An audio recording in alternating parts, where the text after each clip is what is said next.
A tough season for her. She goes from the final last year. Third Australian, Shanti Pereira from Singapore, got the gold medal. Tori Lewis won the double, remember, first Australian. So heat 3, Edwards in 6. So away they go. Edwards' head down has begun quickly. Passage on her inside with Cruttenden to the immediate left, but it is Christy Edwards who comes away pretty stylishly.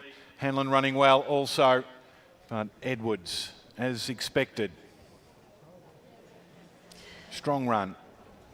That, I'm not going to say recent technique, but the technique of keeping the head down during the drive phase, and then you hit a certain number of strides and then the head comes up and you move through to the next phase of the 100. She did it well, 11:58. Well, she's bided her time too. She was a fantastic junior athlete, Christy Edwards, and she's had a lot happening around her with the athletes performing very, very well. But she's gone about her business on the training track with her coach, David Reed, and she's starting to now hit her straps as a senior athlete. She's super strong. She's worked on her conditioning and her strength. You have to be powerful in this event, but you also have to maintain that good biomechanics and stay relaxed throughout the race. And I think that Christy Edwards is really developing the whole package for not just the 100 metres, but perhaps her better event, the 200 metres. It's good to see Taylor Credenden have a good race there as well. The youngster who is stepping into that senior ranks and just trying to, you know, when you are a junior that was so successful and was on teams for World Under-20s, then you step into a senior ranks with some really talented sprinters at the moment. It's sometimes hard to hold your nerve and stay focused on the bigger picture, and it's always good to recognise that some of those athletes who are still making that transition to opens are still there or thereabouts and will continue to improve. So Edwards, Hanlon, Cruttenden and Quirk, who's made her way through the preliminaries into the semi-finals. Johnson Matrevska at 12:05 gets a little cue as well. So that's the third of the 5. 2 to come. Still got some good athletes remaining here, including the under-20 champion from yesterday, Alex Stoilova. So impressive. She goes in the last for the former national champion Nara Nang, but in semi-4, it's Alec Connelly there in the middle of the picture is the one to watch. The Queenslander, second in 2022. Member of the Commonwealth Games team that's going to be presented with their bronze medal from the relay here. They got upgraded, remember, after just missing the medal, and they will receive that medal during these championships. Georgia Harris from Queensland.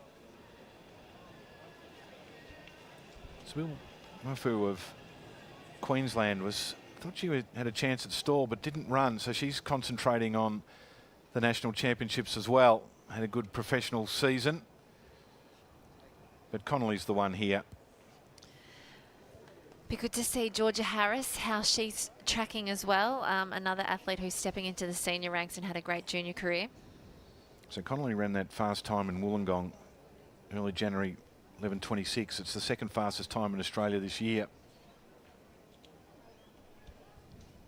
The 16-year-old Leah O'Brien from Western Australia won her qualifying race. So the pink boots of Connelly, the one to watch. Away they go. She sort of popped up a bit, didn't she? But she began strongly. Harris on her outside, on the inside, Berridge and Power. But now it's Connelly who starts to move away from Harris. And that was the form line that we expected on the outside. Reynolds ran well to get up into third place. But Ella Connelly it was. It's nice to see her back running so well. The 23-year-old who is a triple threat when you look at sprinting terms. She can run fast over 100 metres, but has a great 400 metres where she's been so successful as a junior, going very, very well, winning a silver medal in a 4x4 at World Under-20 level and coming fourth at a World Under-20s in a 400 metres. She's now getting coached by Andrew Murphy, so trains alongside Rowan Browning. You know, another athlete who you can see that drive phase. She's got the head down in the first 10 metres and then gradually has the head come up with the rest of the body where she's up into her running at 20 metres. And once she's up and running Ella Connelly at her best, she's super quick and hard to get past. So minus 1.2 was the wind. The winning time 11:71. It's the slowest of the 3 winning times of the 4 winning times we've seen so far. Masters the fastest 11:48. Lane 11:49, Edwards 11:58, and now Connelly at 11:71. Confirmation of those. Murphy getting a non-automatic spot at the moment ahead of the final of the 5 first round heats here. She does begin a little bit like a 400-metre runner, doesn't she, Ella Connelly? It's not this fast start that we're about to see from Stoilova or Sam Gennies, who begins like a bullet out of a gun. But you don't win the race in the first 5 metres, Tamsin. You can lose it, but the distance is 100. I like that. You can lose it, but you don't win it in the first 5 metres, do you? You know, it's nice to be able to get a great reaction to the gun and have that fantastic drive phase, but sometimes that's not your strength in the race. And for Ella Connelly, it is the back end of the race rather than that first 10 metres. So she needs to stay calm and relaxed as she goes through these rounds, because there will be athletes that will get to that 10-metre line before her. But, you know, you've got another 90 metres to go.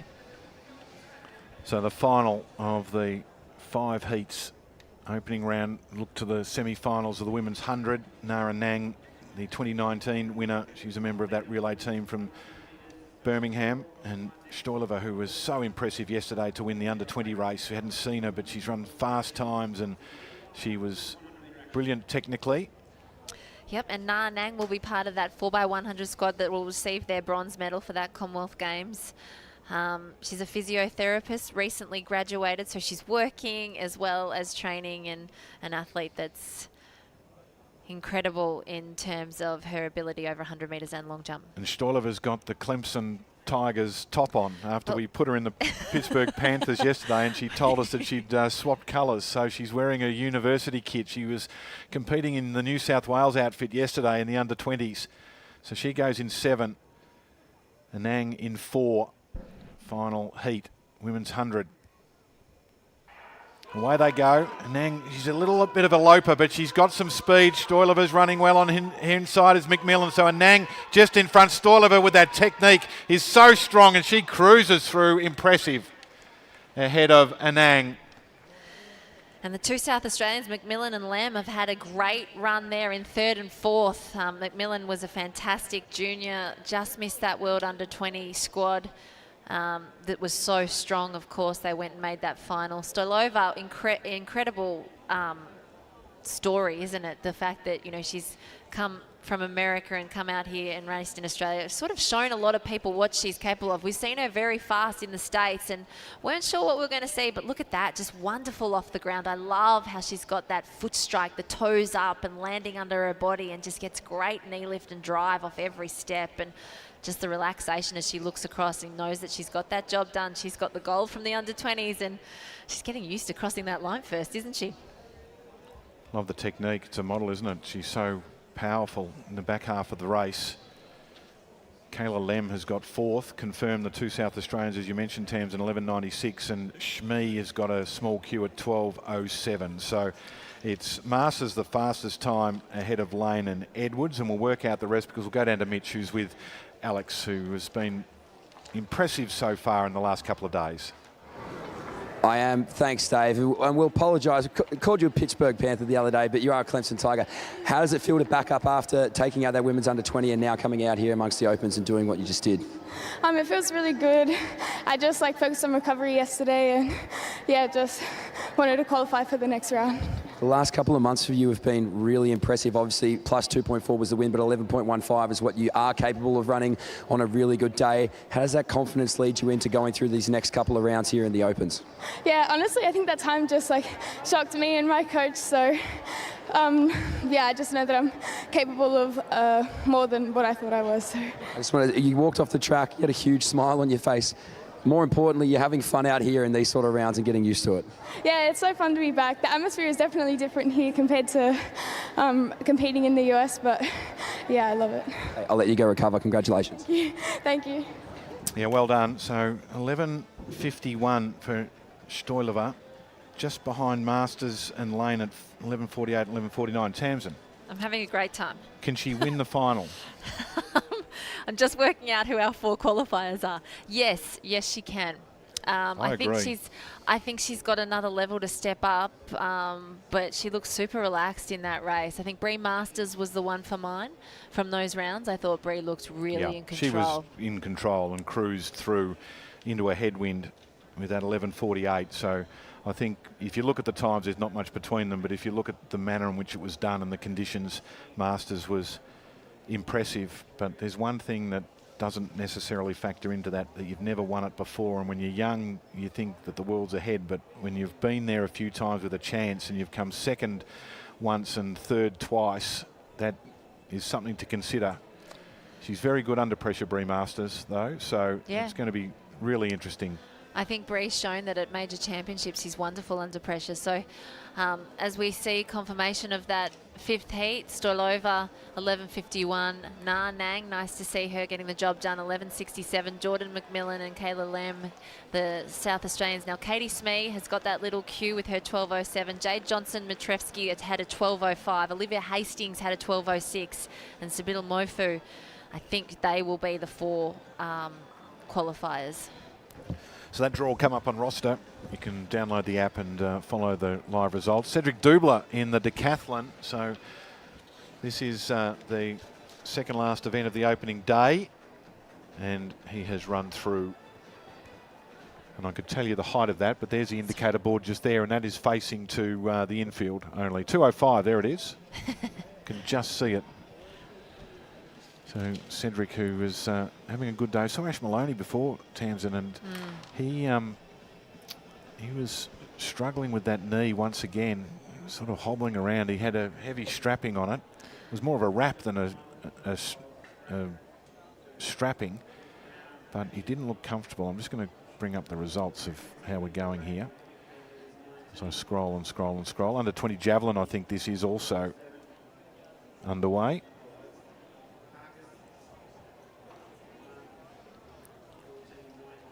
Which does give me the opportunity, because I just checked my emails before.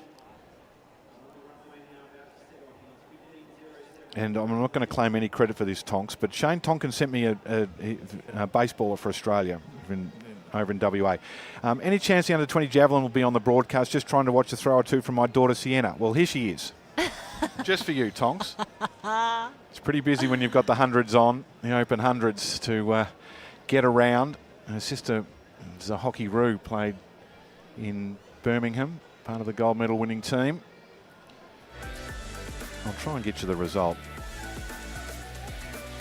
Talk through the 100 semi qualification results here, Tamsin, while I search for a couple of results here. Hopefully we got those non-automatic qualifiers correct, but Brie Masters was the athlete who I thought looked supreme in those opening 100-metre heats. Ebony Lane, what a wonderful starter. She's improved out of sight this year. She's held that consistency that we saw fleetingly through last year, and she's now become a really class athlete, and definitely one to talk about when we lead towards the medals and the final tomorrow. But all the big names that we would expect have made it through, and then you can see on that other page we have got Jade Johnson-Matrevska, Olivia Hastings, Katie Smee, and because there was a 12.08 equal time, they have put Mofu and Boyne, the Victorian, in. So we've got 5 qualifiers. There'll be 25 athletes contesting those semi-finals tomorrow.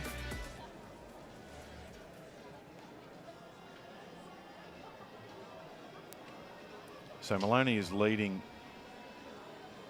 the decathlon still. I'll give you the javelin in a second, but high jump 181, so it's not a huge jump, is it? But he was 10.50 in the 100 and 7.39 in the long jump. Alec Diamond's in second spot, and Dubler is improving. He's up into third now with 2.02 clearance and trying to jump 2.05. I'm just going to go and check out this under 20 javelin as well, give an update on that. Next event on the track's 800 metres. Which is going to be an absolute cracker of a women's 800-metre first round, because it's only the first 2 and next 2 to qualify, and we have a lot of athletes who are vying for that Olympic team. So in the second round of this under 20 javelin, Tali Ballenheister is in the lead, 47.29. From New South Wales. Charlize Goody is in second place, 44.22, and Isabel Cruikshank, 42.53. Tonkin, who saw before, is in 8th spot at 39.09.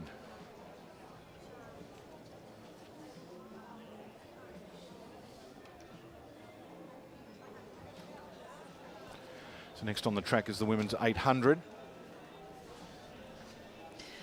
Well, it's a bit exciting, isn't it? The women's 800 middle distance has been spoken about so much around Australia in terms of the talent that we have moving forward into an Olympic year. And this is going to be a tough event where you see Abby Caldwell and Claudia Hollingsworth, who are both great over 1,500 metres. They've decided these championships to focus on the 2-lap event, so we get to see them start their national campaigns. So we've got 3 heats, so we go straight to the final. The men's, I think you said, was through to a semi-final, so we seem to have a lot of heats of the men's, 5 heats with 4 qualifying, so that must go through to a semi-final. The women's 3 heats, 2 plus 2, probably adding 1 more to have 9 in the final. And we've got a couple of hot heats, well, particularly the last one with Caldwell and Bissett together, with the top 2 going through. The opening heat athletes are on the track. And it's going to feature Claudia Hollingsworth, Australian under 20, 800 and 1,500 metre record holder. There's Morgan Mitchell. Had some reasonable runs this year. She looked like she was rounding into better form and just trailed off a fraction. As we look at the start list here for the opening heat, top 2 automatically going through. Tamsin Lewis won 11 of these titles, the most by some distance to Charlene Rendina and Dixie Willis, Judy Pollock, Brittany McGowan and Katrina Bissett has won 4 as well. And Katrina's our national record holder, and she's run some fantastic national championships from gun to tape. She's not afraid to lead from the front, and that's similar to Claudia Hollingsworth. She's got the ability to run the 800 metres anyway, from the front or from in the pack. I think her Canberra race, the way she controlled it and was able to hold off athletes, was just phenomenal. So underway, opening heat of the women's 800 metres. So on the inside it's Smith, then Ward. Mitchell has run out pretty quickly up to Simpson, then Landon from Victoria, Claudia Hollingsworth in the middle, then Rachel O'Brien from Victoria, Honore of New South Wales, and Scholastica Herman of Papua New Guinea is the one on the outside as they break, and it's Morgan Mitchell who's going to take up the lead here with Hollingsworth Tamsin right on her shoulder. Yeah, no, it's smart by Morgan Mitchell. She knows that she probably doesn't have that automatic time to qualify through to the next to the final, but she knows she's got great 400 pace at her best, so she's controlling this from the front, and Hollingsworth is doing what she does so well naturally. The tactics that Hollingsworth brings to races is just shows such confidence, but it looks like they've slowed it down a little bit here in this front straight. So only 2 make it through automatically with 2 fastest times, so you'd be wanting to hit that bell in a sub 60. Not going to do that. In fact, it's going to be closer to 63, 62.86. So Morgan Mitchell it is who still leads. Maybe a slight injection of pace. Hollingsworth, then Landon on her outside. And then we go back to hip number 4, and that's Leah Simpson. So they're the top 4. Opened up a bit of a gap back to Davina Smith. So the ones behind will need to start to get a little bit busy as they go down the back straight. It's still Morgan Mitchell, Hollingsworth right on her outside, followed by Landon and then Simpson. You just feel like Hollingsworth is biding her time, trying to decide when should I go, because you know that she's got that other gear that she's just about to unleash, and here she goes.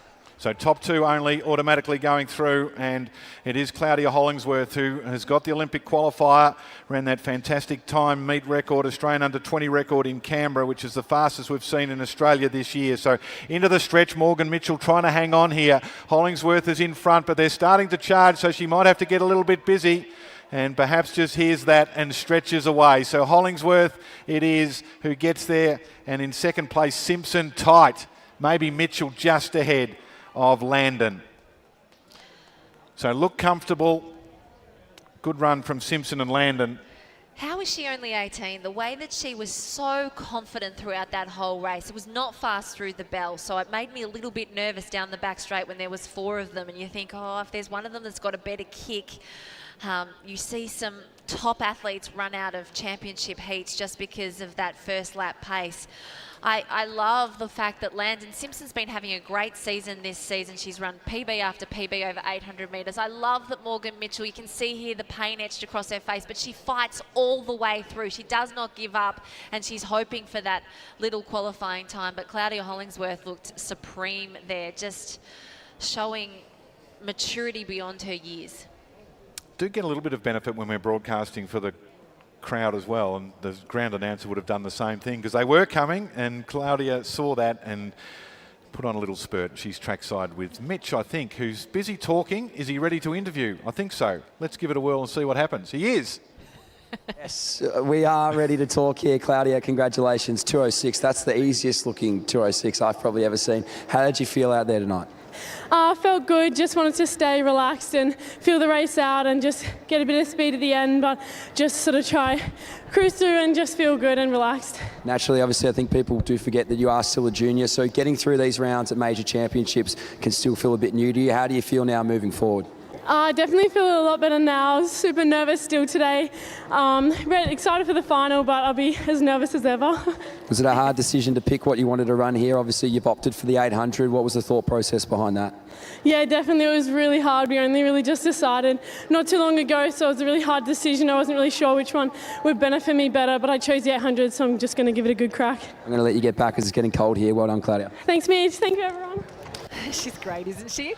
I was just saying, you know, the maturity of the way she races, and then when she interviews, you can see that she's just a teenager and so excited to be out there competing, and that's dangerous. That is dangerous when you go into a final with that ability of knowing that the others are older and she's got nothing to lose. She's a 158 runner now. She's exceptional talent, but just she does get very nervous, and I loved hearing that when I asked Craig Mottram, does she actually get nervous? Because she always looks so supremely confident, doesn't she? No. So heat 2, there's Imogen Barrett, the Queenslander. She's a 2:00.96 runner, has run impressively this season as well.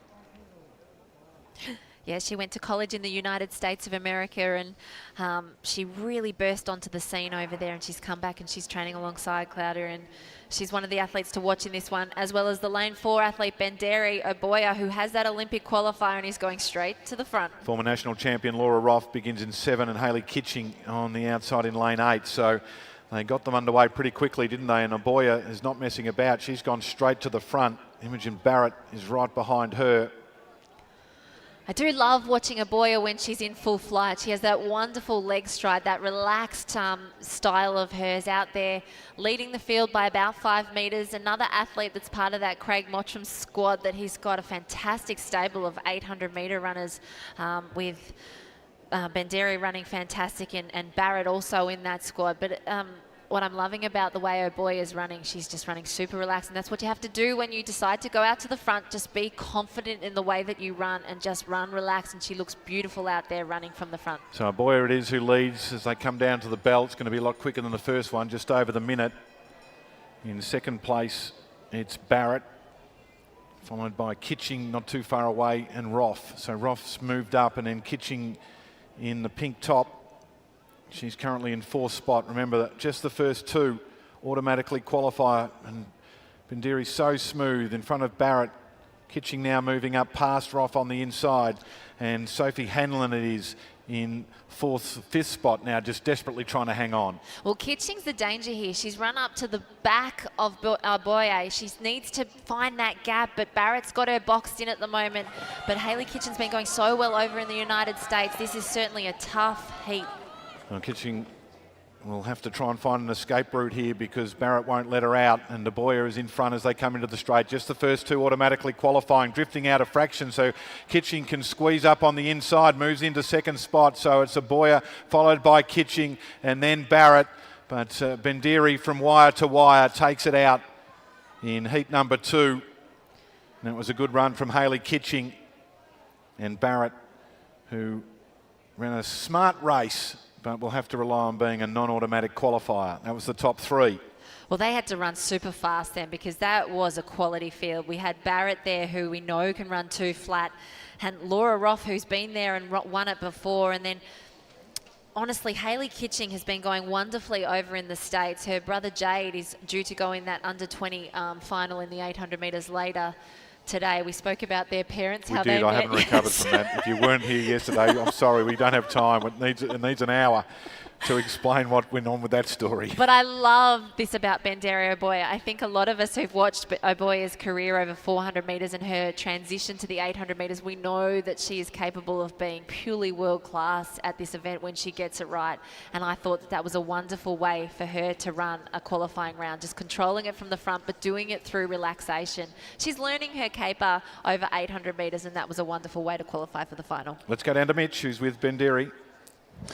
I am. We were just talking. I said, well, that looked amazing. You look so relaxed. How did you find it out there? What were sort of the things you were telling yourself as you were getting towards the back end with a little bit of heat behind you?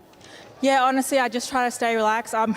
2 years ago, my first nationals didn't come out of the heat, so just wanted to get out here and have a strong run and literally just get myself into the next round. Obviously, it's nice to have your training partner there with you. We saw Claudia in the first one get through. This group that you guys have formed, it's so strong. How do you bring the best out of each other so continuously and put yourselves in a really good position coming towards the back end of the year? Well, it's so amazing training with the girls. We all have different strengths, so I think we go to training knowing that, so we just help each other. It's Cloud's birthday today. See, make sure you say happy birthday to her, but it's really amazing, like, just training with them. We just get the best out of each other. Congratulations, Bandera. I'll let you go. Happy birthday, Claudia. I love it. Nice run. And honestly, it's so wonderful to see Bandera Oboya back out there competing. And I forgot that she did run that heat and get run out last time she ran a Nationals 800 metres. And you do forget about those things, Bandera. Don't worry, because you've gone ahead in leaps and bounds and you've got that Olympic qualifying. That was just a wonderful, wonderful run. So that one's out of the way now. You can focus on the final. But happy birthday, Claudia. So 19. That's why she looks so mature. Heat 3, third and final heat. There's Abby Caldwell. Oh, what a star she is and on the rise. We've really enjoyed watching her in action over the 800 and 1500. Interesting that she's running the 1500 here, and Katrina Bissett goes on her outside, the Australian record holder. So this is a quality heat. They're in the middle and they've begun strongly, as you would expect. So is Newton on the outside with Cox and Matilda Ryan. On the very outside is Cholsh, the South Australian. So as they settle down, as they head down the back straight. Interesting. I didn't expect these tactics from Katrina Bissett here. I thought, you know, she looked, I thought that Caldwell and Bissett looked fantastic in the Sydney Track Classic. I thought that Bissett looked the best that we'd seen her all season. She's just biding her time. And, you know, she's also been doing some training, you know, that winter season training that you have to do sometimes through this domestic summer season. And so just finding her feet and finding her race hardness. She went to the World Indoors, made that semi-final and looked better and better as she's gone through the season. So I think that Bissett there in the all green, sitting right behind Abby Caldwell, is looking fantastic coming into this bell lap. This is a tough heat because Caldwell and Bissett both do have that Olympic qualifying standard. Don't think we've ever had two 158 runners in a heat at the National Championships in the 800 metres. Matilda Ryan it is who leads at 101.57. So Caldwell on her outside. Back on the inside is Bridget McCormick of Queensland. Cox is right behind them with Bissett just in front, and a little surge from Ryan in front, and Caldwell, you would imagine, will probably take up the running shortly. So as they go down the back straight, it's Matilda Ryan who's in front. Caldwell now moves into the lead with Bissett right on her tail, and Hannah Cox desperately trying to hang on. When I like this move by Bissett, this is a confident race, and the way that she's just gone past Caldwell is showing that she's come into these championships with the confidence of old. She's got 3 metres on Abby Caldwell. It's just about getting this job done. The top 2 qualify, and the top 2 that we thought would make it through are in those positions at the moment. You just don't want to leave it to chance, do you? And Katrina Bissett has done exactly that, because it was a fast injection of speed with 200 to go, and she is comfortably in command here with Caldwell right behind. Ryan's run well to finish in 3rd place, but this is impressive, and it's fast across the line as well. So a little statement perhaps from Katrina Bissett, who takes that one out ahead of Abby Caldwell. They're the top 2. And full credit to Matilda Ryan, who did a lot of work in front and put herself in the best possible chance to qualify as a non-automatic. And the time will probably be enough, I think, at 2:03 something, 2:04 perhaps. So 2:03.87 for Bissett, 2:04.59 for Caldwell, and 2:06.20. What have we got? At least 2 and maybe 3. If you take 9, it'll be okay. I think but they're going to take 9. well, fingers crossed. But I mean, what I love about this race is Bissett's back straight then. The way that she effortlessly just changed that gear and went for it. That's why she sat in. Ned Brophy must have said, don't put yourself out there and lead through and put all your eggs in that basket. Let's see what you can do. And I think that's showing that Katrina has that ability now in championship races to do the kick down. And that was wonderful to watch. And I hope that Katrina takes a lot of confidence out of that race. And Abby Caldwell, what a star. She's such a wonderful runner, 800, 1500 double athlete, and both those athletes are so supreme and wonderful to see them embrace. They're both wonderful athletes on and off the track. Well, our entertaining heats, like what we saw there, and Mitch is with our national record holder, Katrina Bissett. I am here with Katrina Bissett. Trina, awesome race out there. Powerful move with just over 200 metres to go. What were you sort of thinking coming out of these heats? I don't know. I'm just really fit at the moment, so I'm like, why not just do a little kick down, practice that cutting in front, confident move. Yeah, bit of fun. I love doing that in the heats. It's such a loaded 800. I feel like this is something that always gets highlighted, how deep this field is going to be. How excited are you to get after it now in this final? Oh, I love it. The 800 is the best event now. We're the best. Everyone wants to be us. Well, it's going to be awesome. Obviously now Abby on your outside shoulder as well. What do you do in the middle of this? How do you best prepare yourself for another national final, another crack at a crown? Oh, just have fun. Like, I mean, this is my, 5th national final. Like, I don't know, I'm just having a good time this year. I think just soaking it up, like, and you run your best when you're feeling good. So that's my goal. Have fun. You look like you enjoyed it out there. I'll let you go. It's cold. Well done, Trina. Thanks so much. So Bendiria Boyer had the fastest time at 2:03.05 as we just confirmed those results from Heat 3 with Bissett, Caldwell. And so Ryan, unfortunately, doesn't look like she might be the 9th. I'll get to that in a minute. But Kitching was the second fastest behind a Boyer, and then Barrett is a non-automatic, and then Bissett and Hollingsworth. Hanlon 2:06.05. I think Roth is the next of the non-automatics at 2:06.12, just ahead of Ryan. But what I'd love for Ryan to do is to walk away from that and be really proud of the way that she attacked that, because that's what you should do as an 800-metre runner. If you go into a heat run and you're not the fastest, if you're not going to be that automatic qualifier in those top 2 positions, you have to be brave and you have to attack and you have to make it fast and give yourself every opportunity to be a fastest qualifier. And that was a wonderful run by Matilda Ryan. Can you do me a favour and just pop next door as we look at the results summary there so you can see those qualifiers?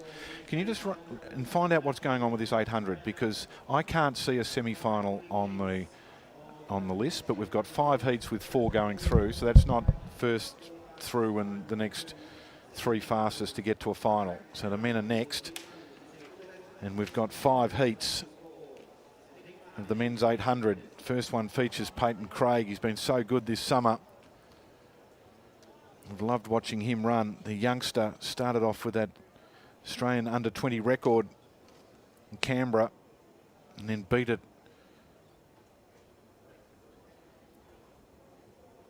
1:45.41.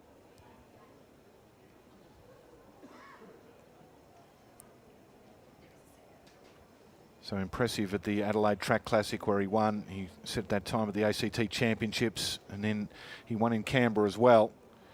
What did you find out, Tamsin? Well, they're telling me that there is a semi-final because there's just too many. You can't go from this into, it'd be tough. But so I presume that's tomorrow because the final's on Sunday. So away they go. We've got a big lineup here. So on the inside, it's Bennett from Western Australia, then Murphy. He's begun strongly. Then Atherton from South Australia, Jamie Harrison from Victoria, Peyton Craig in the middle, Dylan Stenson, the South Australian, Hugo Monia, training partner of Peter Boll, then Alex Talbot and Giselli from Western Australia. Yeah, it's Giselli who's crossed across from the outside lane. He had that luxury of, we see. Little stumble there and luckily stay on the feet. When you are in lane 9, you do have that luxury of crossing across and seeing where the rest of the field fit in. And Peyton Craig, the familiar sight at the front of an 800 metres this domestic season. He's had a fantastic season. He's controlling the race now. He's got that unusual gait, hasn't he? He runs like a triathlete, and that was his background. And He's turned his attention to athletics, and we're happy about that as they hit the bell in 56.79. So it's Craig who leads. Oh, a little stumble there from Giselle, who's nearly gone down for the second time. And then Murphy is right on his shoulder as they bunch up a little bit. Lachlan Bennett in the yellow singlet with hip number 1, just ahead of Luke Murphy. And then it's Atherton as they go down the stretch. And this is what Peyton Craig's done all season. He sort of winds it up relentlessly in the last 300 metres, and he's put on a little spurt here. Well, this is the danger when there is semi-finals of athletes of this quality. What happens is they know that they've got fast 4 making it through, and so sometimes they put the brakes on just to conserve some energy for that semi-final. So we've seen a little bit of argy-bargy in this race. We see Craig going for home, and it's Dylan Stenson now in that second position. So it is Craig who leads. Stenson finishing fast. That's impressive. And then we go back in 4th place, in 3rd place to Harrison. So Peyton Craig is going to get the win here in front of Stenson, Harrison and Atherton. So well done from Dylan. Single parent last week as Jess went off to run the Daegu Marathon. So that was a good job from Dylan to get second. But we love the work of Peyton Craig, 1:52.81. It's fun watching his career, isn't it? Now, he controlled that race. He's looking across. He made sure he stayed out of trouble by being in that position. It got a little bit argy-bargy when Giselle just leaned in, encroached on his space, but Peyton used those elbows really well and just made sure he held his spot. And he looks so supremely confident towards the end of that race. He's got a lot of fitness, good background in his training, and at the age of 18, he's another one like Claudia who runs with maturity beyond his years. So it's Craig, Stenson, Harrison and Atherton, the top 4, and Peyton Craig's with Mitch. Yes, I'm here with Peyton Craig. Last time we interviewed, you had your shirt off, so great that you've kept it on. Peyton, that was really in control. How did you feel? Yeah, good, mate. Obviously, it's good to be back racing. Had a little bit of time off after the last track classic and was really able to lay a good foundation for nationals. So that was basically, just waking the legs up basically. So hopefully another 2 big days ahead. So yeah, felt good though. You've really found your zone here in the 800. What is it about this distance that you're really starting to feel comfortable with? And at the start of the season, that might have been a hard effort, but that right there just looks so mechanically smooth. Oh mate, still at that age where every race is a learning curve, so I'm learning lessons from every race I do. And I guess just becoming a little bit more seasoned to the 800. I was pretty raw to it at the start of the year. So, experience comes with racing, and, I think I'm starting to get pretty good at it. So, yeah, it's good. Exciting to see you in these colours as well. Now we can talk about it, joining the OAC crew. How is it? The rest of your teammates seem to have got through to the finals for the women's as well. Yeah, no, well, they're all incredible athletes. So I'm really grateful to be a part of the team. And, I think itself in the team's got a really big future ahead, so I'm glad I can be a part of it too, so yeah. No clothes off, clothes on, Peyton. Well done.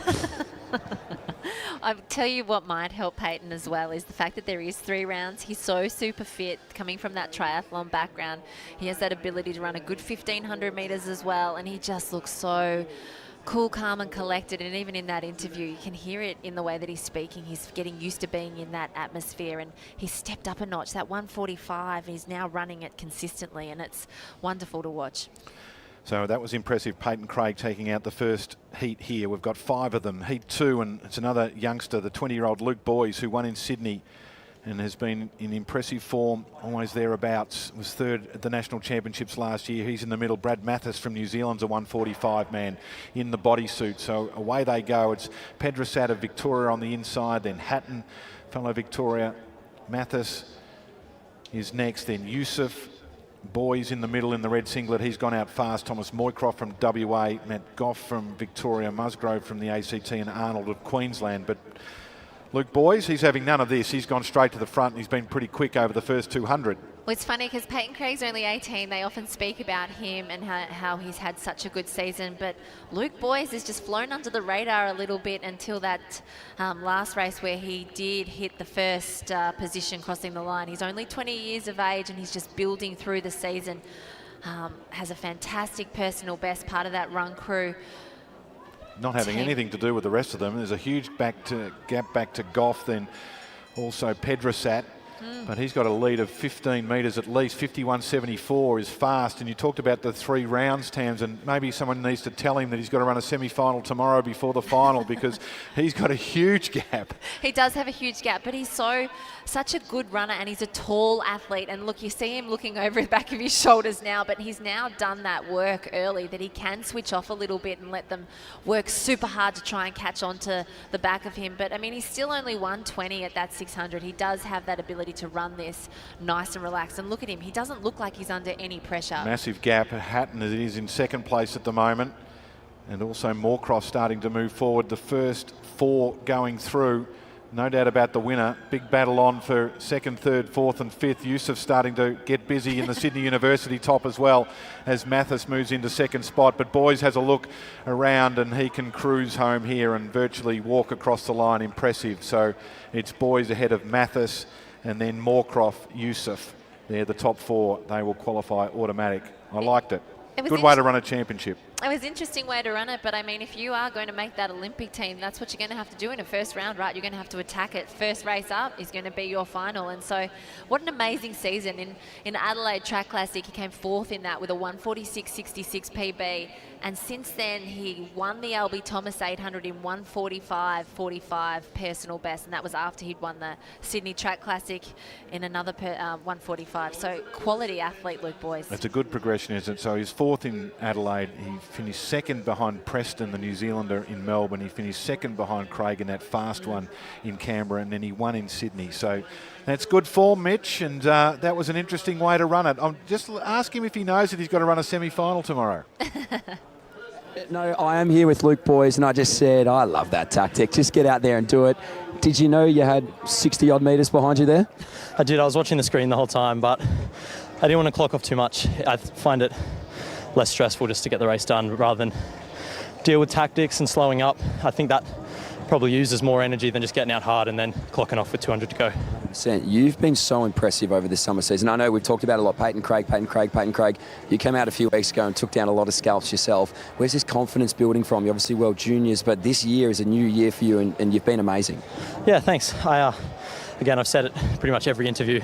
Being injured, I knew I was going to progress as the season came along, so I sort of was forced to time I run for Nationals. So I knew it was coming, but now tough day tomorrow and then probably a tougher day on Sunday. So I think they're going to be the toughest 2 races of the season, but I think I can get it done. So we'll just see how it goes. Well, you're a name that people should remember. You shut me up. I wrote you off only a few weeks ago. So Luke, congratulations. Go get ready for that semi. Thank you. Luke, you had the opportunity there to say, I told you so, Mitch. I told you so. Don't write me off. I like it. Impressive, 20, isn't it? So there's confirmation of the 150.19 fast 2 ahead of Mathis and Moorcroft with Yusuf.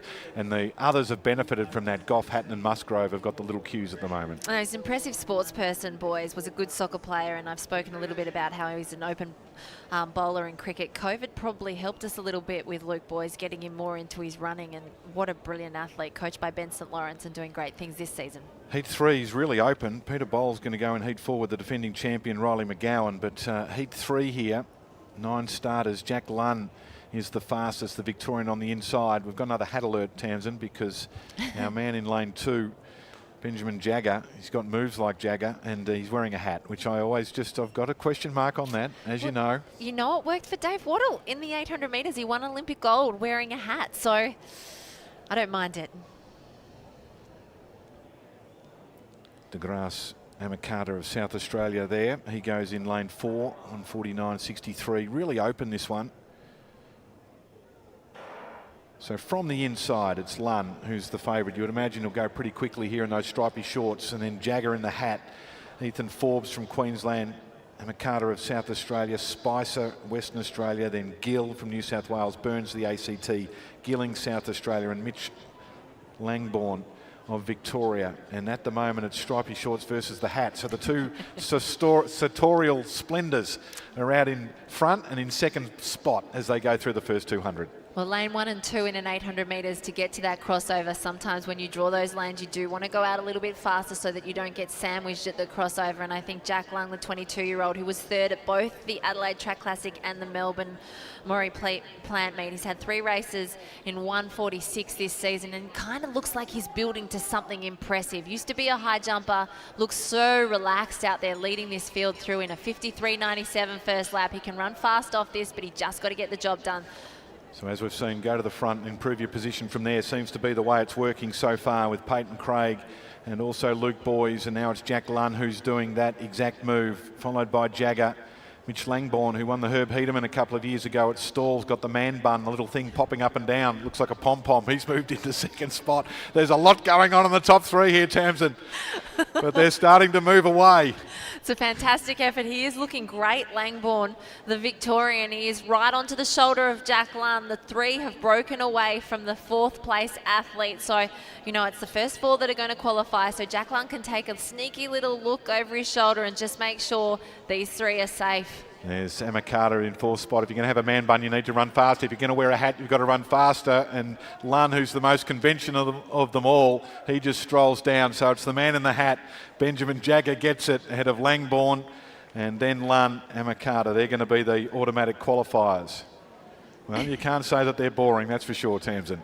Well, he looks like he has a signature on the back of that hat as well. So I want Mitch to find out for us whose signature he does have on that hat. But a great race by the 3 athletes who got that automatic qualifier done. But I think for me, the most impressive was Jack Lunn. He controlled it. He made sure he stayed out of trouble early from that lane 1 position.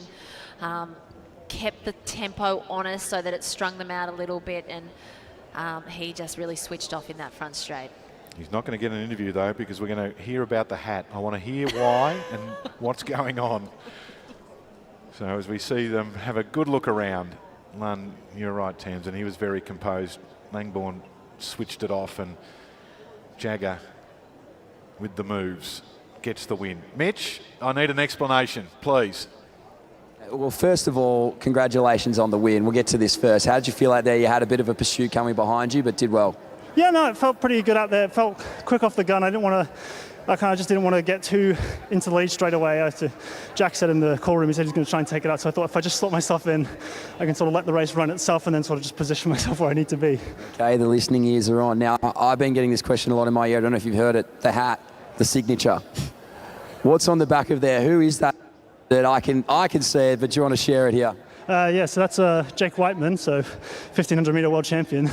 I ran against him in Bankstown. He was just there, so I just thought, actually, I didn't want to get my hat signed. It was my dad.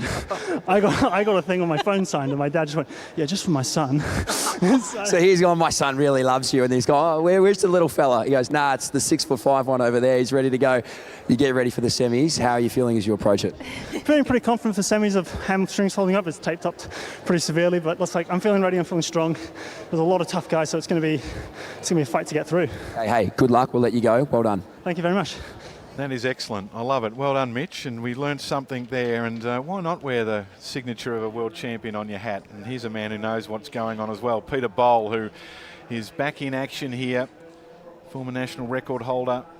Won the title in 2022.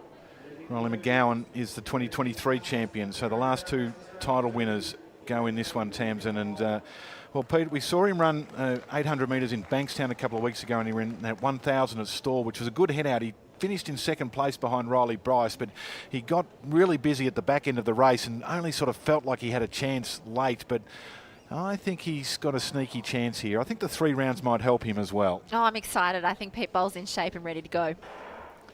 So heat 4 underway. Top 4 going through. McAuliffe of Malta is on the inside. Toby Cook of South Australia. Then Bowl has begun reasonably conservatively up past Connell of South Australia. Harrison May, fellow South Australian. Hip number 6 is Riley McGowan, the defending champion.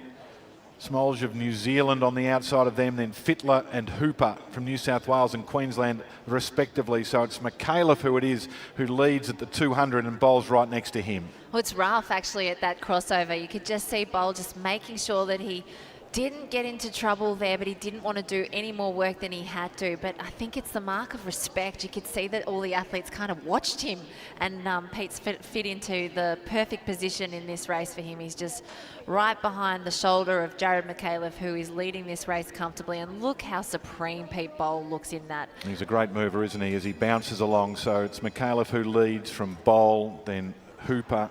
Then we go back to Harrison May. That's the top 4.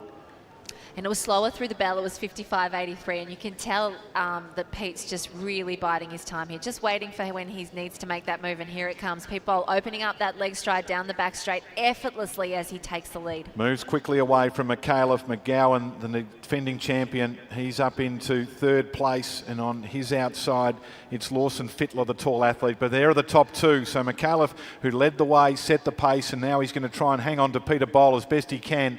And there's a big battle on for the minor placings here as they look for a spot in the semi-finals. But Bowl looks superb, doesn't he? Has a look around, looks left, looks right, no dangers, strolls down, and this has been impressive. McAuliffe is going to get 2nd, McGowan 3rd, but Peter Bowl, welcome back. Good run, 150.105. Sends a little message, I reckon. Gee, I like watching Pete Bowl run. When he's on his game, just the way he's able to make an 800 metre look effortlessly. He's so lovely in his biomechanics, his technique, the way he can relax and run off that ground. And he still moves at such a great pace, but he's just looking so smooth as he does it. Look at this technique. He's coming off 100 metres to go of an 800 metres. He's looking around. You can see other athletes putting in a lot more effort than he is to get the job done. And he's switched off completely, and he's almost jogging to the finish line, but he still has great stride length because of that technique. It's just wonderful, wonderful race by Pete Bowl. And so great to see him back in shape here at the National Championships. And not wearing a hat too, which I think gets extra points. So 150.103. We'll give you the 4 placings once we come back. But Mitch is with Peter Bowl. Great to have him back, Mitch. I am with Peter Bowl. Pete, magnificent run out there. Looks like he just switched it on with 250 metres to go. How are you feeling? Obviously, it's been an interrupted year this year with injury, but you look so good. Yeah, firstly, it's great to be back here. Great to be back at Nationals. Feel great, feel fit, and I'm ready for the final. And still got another round tomorrow, but everyone's been looking good, so give them all credit. So we're going to be a good final. Yeah. What's sort of the training process been for you leading up to this? Obviously, I know you and Justin, you work heavily on speed, but you just look so good over that closing 100. Naturally, not running at full pace, but you're just feeling and looking really strong out there. We've actually switched it up a little bit and just had a bit of interruption with the hamstring injury, so we've been kind of doing more distance. And to say that we're looking good over the speed is good, because it's going to come through when it matters the most for us, which is basically the season's about to end, and Europe is where it all starts for us. Yeah, so that's it. I have to ask you about some of these youngsters that are up and coming. Obviously, we've just seen them run. They've all gone through to the next semi-finals. You're sort of the old head now. You're the big dog. You're the old dog. You're the experienced one. It's exciting to have these youngsters nipping at the heels. Yeah, absolutely. And I actually don't think I've raced anyone other than Luke Boys lately, so it'll be great finals, I said, and credit to them. Everyone's running so well. Obviously, I've known Lund for a while. Peyton running pretty well, and Boys as well, so it's going to be awesome. It's what we want. This is the championships that we kind of won in the competition we won, and now we've got it, so it's pretty cool. So, speak for us all. It's great to have you back here, Pete. Go rest up. Well done. Thank you. So good win for Peter Bowl, 150.103, ahead of McAuliffe, 150.149, and McGowan and Fittler, the top 4. A couple of little cues for May and Smolge as well. It's just something about Pete Bowl, isn't he? He's just got that extra star power when he gets an interview and when he goes about his business.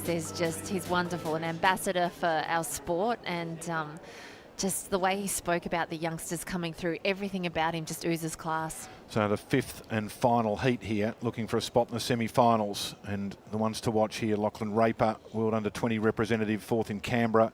Mason Cohen's the New South Wales champion, and we talked about Riley Bryce. He won that 1,000 at Stall. So, but Raper with the 146.45 is the fastest, just ahead of Cohen here. So they're just about ready. Wasting no time between the heats. I like it.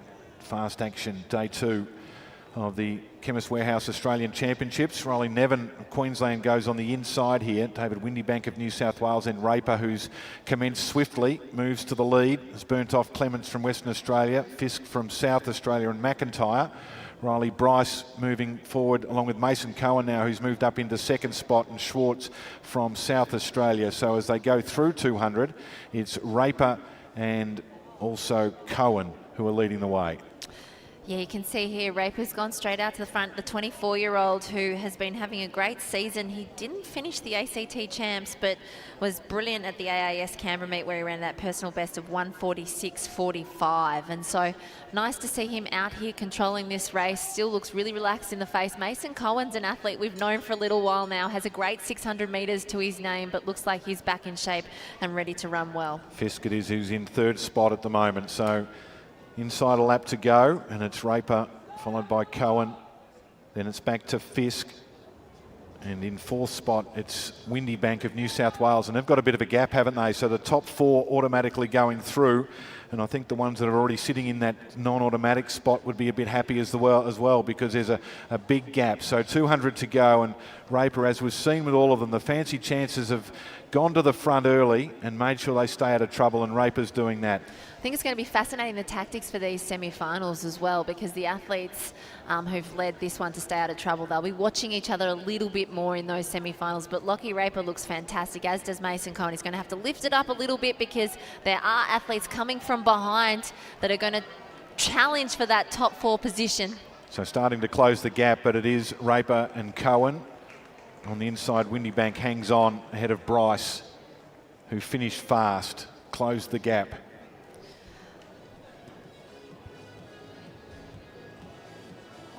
Yeah, no, it was a great run there by Lockie Raper. I'm hoping that Mason Cohen's okay because he's just looking at his calf at the moment. So sorry, that's why I was just making sure that he was okay.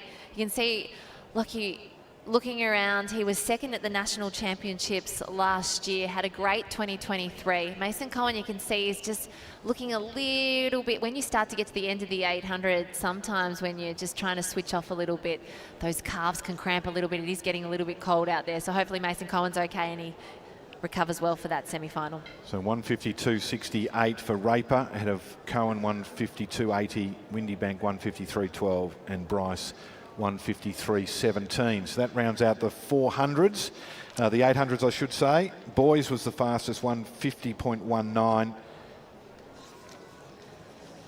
Was impressive, wasn't it? Luke Boys, Peyton Craig looked fantastic. Jack Lunn looked good, even though he didn't cross the line first. But for mine, it was all about Pete Bowl. He just looked like he's got another gear, an impressive gear to lift to. Under 20. There's confirmation of those results as I head back to refresh my screen on the under 20 Javelin. So it's still Ballantyster who leads ahead of Goody from Queensland. Gabbitas of Western Australia are the top three. 48.35 for Boltonster. Personal best. Goody a personal best 46.80. Gabbitas 46.42.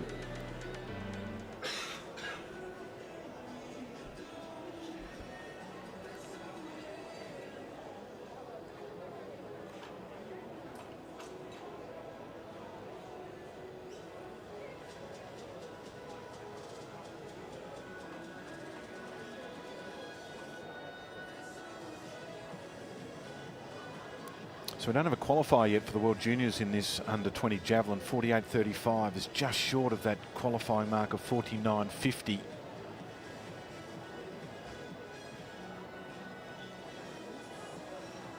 Got one round to go there.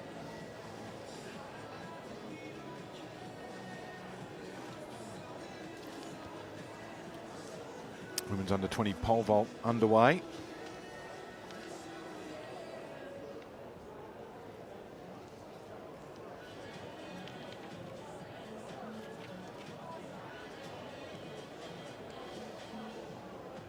Next up on the track, we've got the men's and women's 400 semi-finals. A couple of decathlons still to come as well.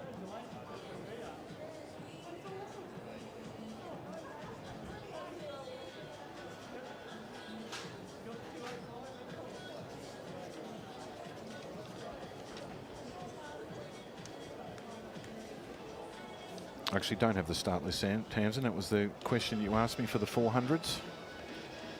No, neither do I. So women's. I've got the women's, so hang on a sec. I've just put it up on our computer screen so we can at least go off that. Semi-final 1. Let's make sure we've got the right one. Yes, lane 4, Lawson Power, Thomas Reynolds, Luke Van Rattigan, the defending national champion, Cooper Sherman, who I know you're looking forward to seeing, Dave. And then we have the Ian Halpin, who is now running Halpin's fitness and coaching in the Blue Mountains, the movement antidote. Another athlete who's done very well at national championships, and it's good to see the 30-year-old back out here.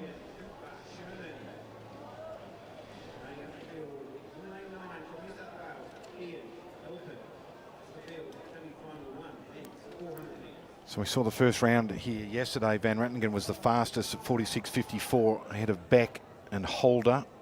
Reynolds was impressive, but it was pretty tight.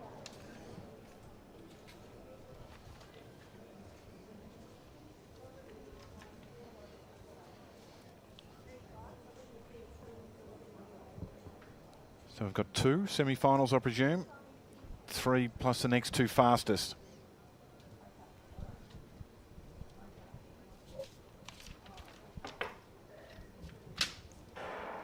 So away they go. Heyman followed by Searle on the inside, then Power, Reynolds, the Victorian, Van Rattigan, Kopp, Sherman and Halpin on the outside as they go down the back straight.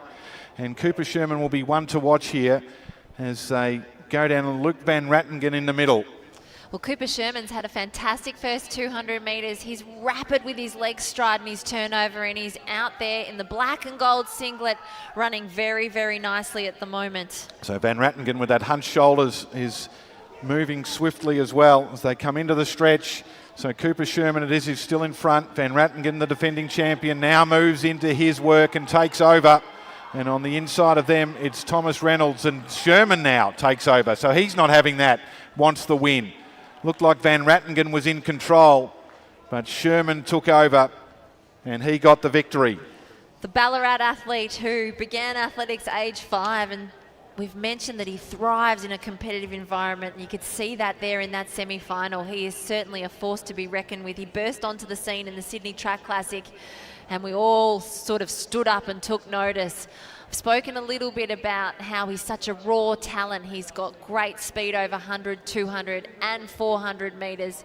He went to those World Under-20s and made the semi-finals. So a fantastic athlete, triple threat athlete, and he just got that job done and looked fantastic, as did Luke Van Rattigan.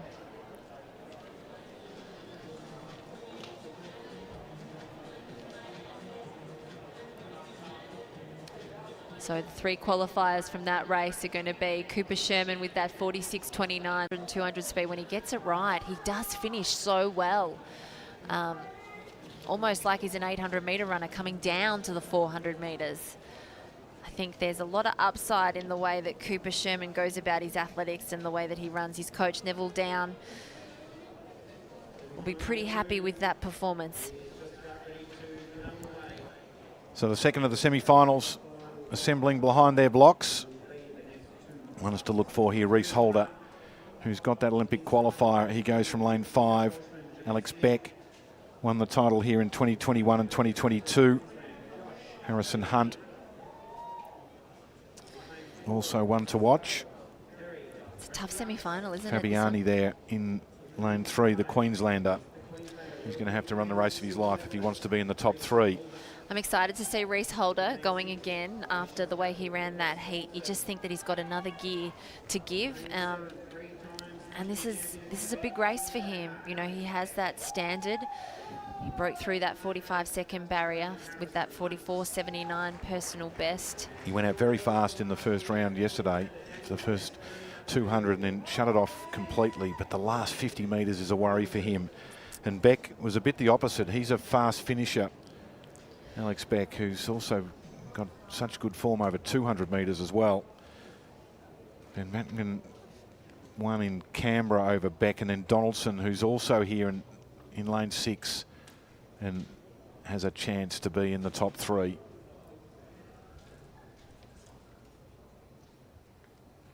So second of the semi-finals. First three automatically through.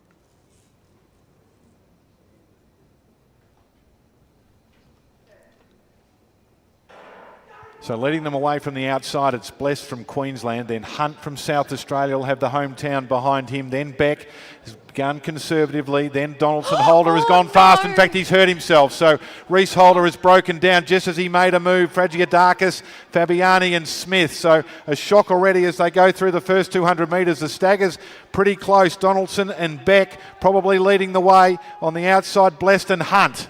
Well, Beck's now got this race wide open. He's going and making up the stagger on the outside of him. He's got that big breaths happening. He's got the 100 metres to go, really using those arms now. So the action's on the outside where it's Beck, Donaldson, then Hunt and Bless looking for a spot in the top three.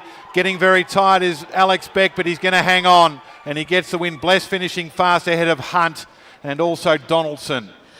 Fantastic to see Alex Beck back out, crossing that line in first, but devastating news to see Reece Holder go down on the back straight. I'm hoping that it's just cramp because he really grabbed his leg very quickly.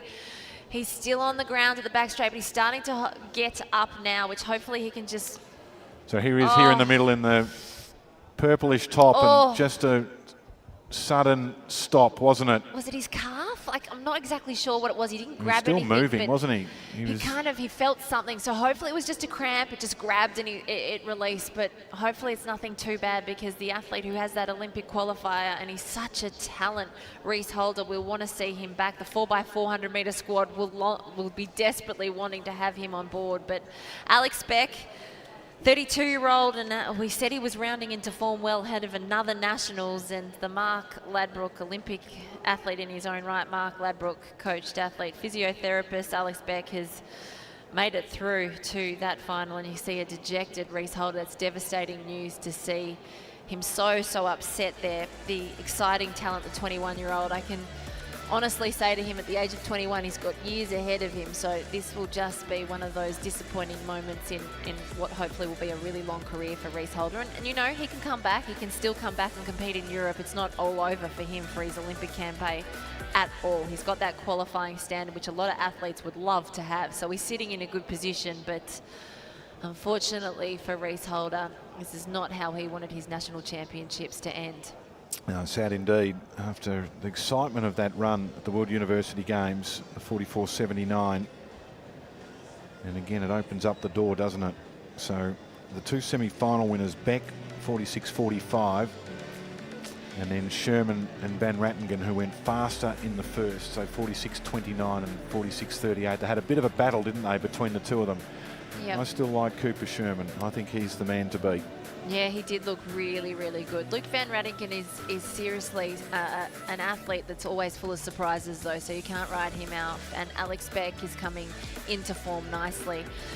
Gosh, that was hard to watch. Reece Holder, he has raced sparingly this season, and I think that when you do race sparingly and you come into a national championships and you've got to go through rounds, your body might not quite be prepared enough for the challenges that lay ahead when you've got 3 rounds of a 400. He's only 21, so let's not forget, and he's still quite a raw talent, like his training partner who did so well in that under 20 race and took the gold medal. Terrell Thorne, liked him. A 16-year-old, yep. So just still super young and just trying to condition that body to the rigors and the intensities of elite open athletics.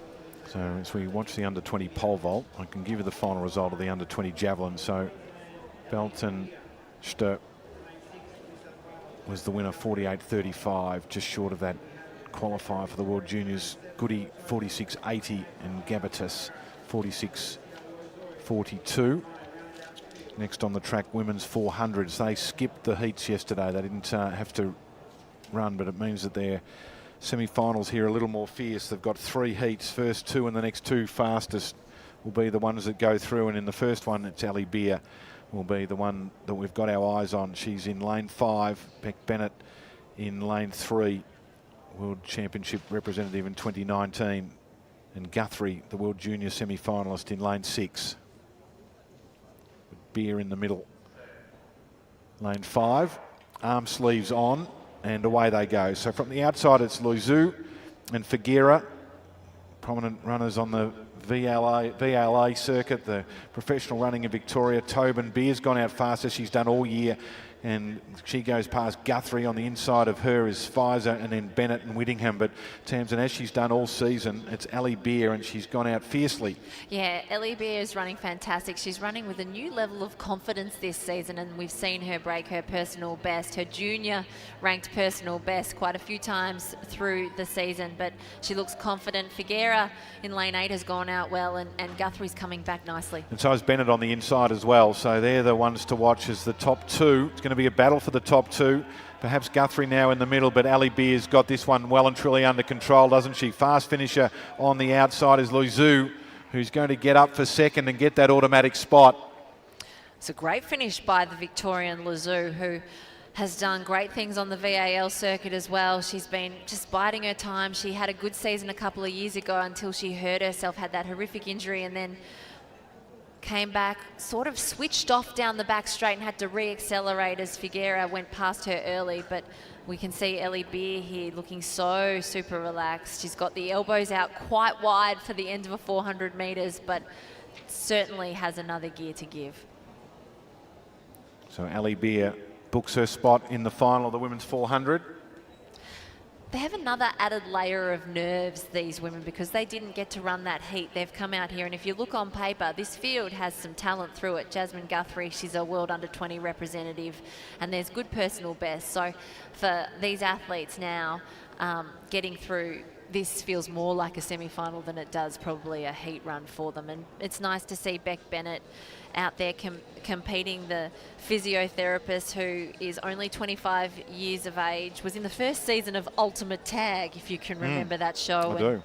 A competitive skipper as well, went to the World Skipping Championships as an Aussie representative. Right. And Beck Bennett, wonderful to see her back competing, and she's a big talent. A professional skipper. Yep. Amongst other things, physiotherapist, wonderful human. Still don't have the official results of the opening heat. We know that it was Ali Beer ahead of Loiseau.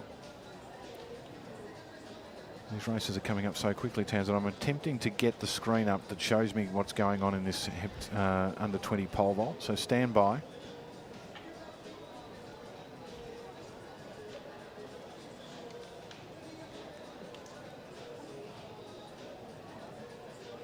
Is that focus before pole vault, waiting to get the wind to the point that you like it? Not that you can control that wind, but you can always wait in that period of time to try and make sure that it's the optimal.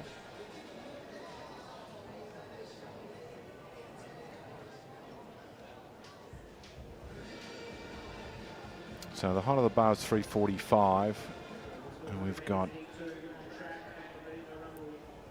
5 athletes have cleared on the first attempt.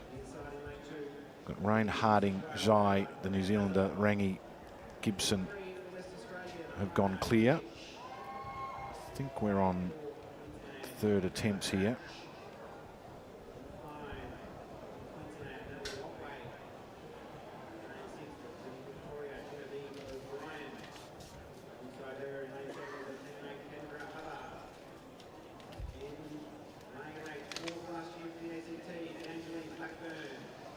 Unfortunately, my roster athletics just calls everyone from Australia, which is absolutely of no help whatsoever.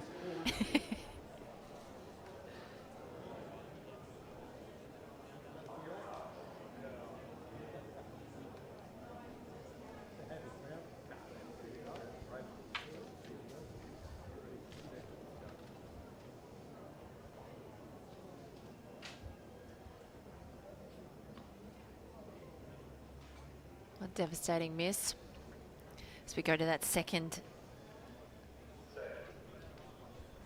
So away they go, second of the 400s. And the ones to watch here are Kendra Hubbard and Angelina Blackburn, the Tokyo Olympic representatives. Jukic from WA, based in the US, University of Texas at San Antonio. She's run some fast times this year, 4 PBs inside and out. On the inside, Randazzo of New South Wales, then Jukic, Crouch from Queensland, Otway in the middle. Then O'Brien from Victoria has run pretty strongly. Then Hubbard, Blackburn and McShane. Well, Kendra Hubbard was racing in stall recently and and is that Olympic athlete Nanj Blackburn in the 4x400 metre squad. But it is all about Jukic, who was a great 400 metre hurdler and is focusing on the 400 flat. He'd been running really well in the USA. So Jukic it is that's going to come down here. Long stride, getting tired, but she's going to hang on the outside. McShane, the Tasmanian. And then Blackburn, the top three. Just the top two, though, automatically qualifying. And it will be Jukic, followed by McShane. That was a nice run by Jukic, and it's great to see her out here and improving from where we've seen her since she's moved up into the senior ranks. She's a fantastic athlete. Look how strong she is off the ground. Looks like you can see that eye movement, just checking to see where the other athletes are. She's been going so well over in the USA, and so it's wonderful to see her just getting a little bit wooden in the legs there, you can see, which does happen at the end of a 400. Sometimes you feel like lifting your knees is the hardest thing in the world, but she'll be happy to get that run out of the way, and another fast time for a semi-final, and she's into that final.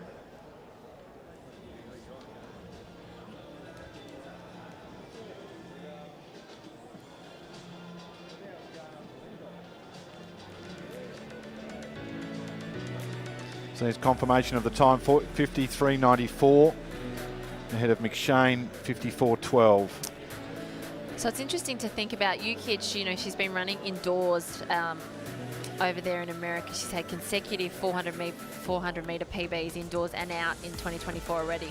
It was the 2016 World Juniors that she made that semi-final in the 400 metre hurdle. So it's a bit of a new event for her, but I think it's a smart one because qualifications for that 4x400 are important. And we certainly have a team that will be going to the World Relay Championships shortly after these national champs finish, and then there's hopefully an Olympic berth on the line for some of our 400 metre runners if they can get themselves onto the team. So Alana Jukic has got her campaign for these national champions off to a great start. We've got one more 400 to come.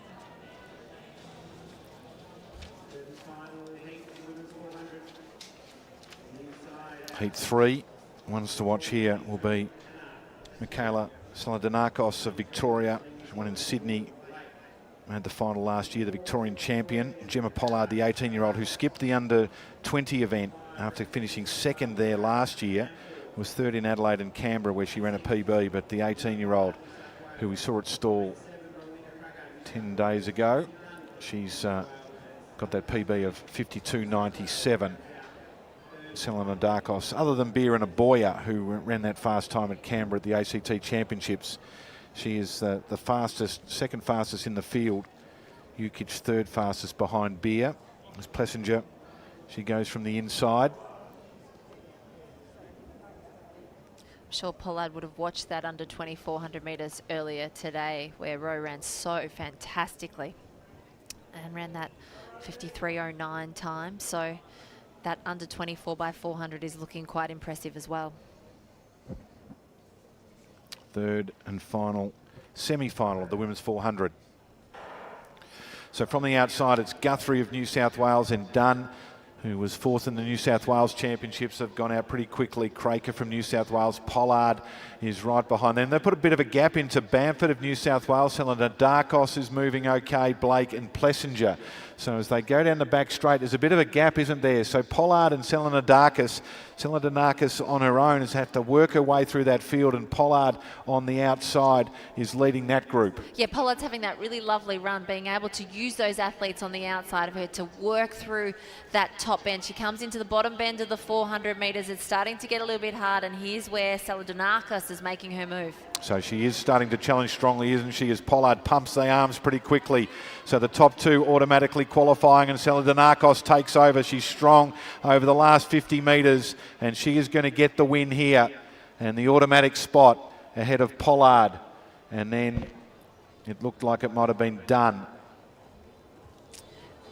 Great effort there by Saladinakis, the 25-year-old who had that fantastic run in Canberra Track Classic where she finished second and ran that big 52.62 time. Won the Victorian Championships this year. Was a good good junior, and then just had a few problems with injuries and had a big break from the sport, trying to get her body right. She's coached by Steve Gaffney in Victoria. 2019 ran 53.76, so we've known for a while that Michaela Sela-Danakos has great potential, and it's just so nice to see her realising that potential in 2024. So that's the 3 semi-finals done.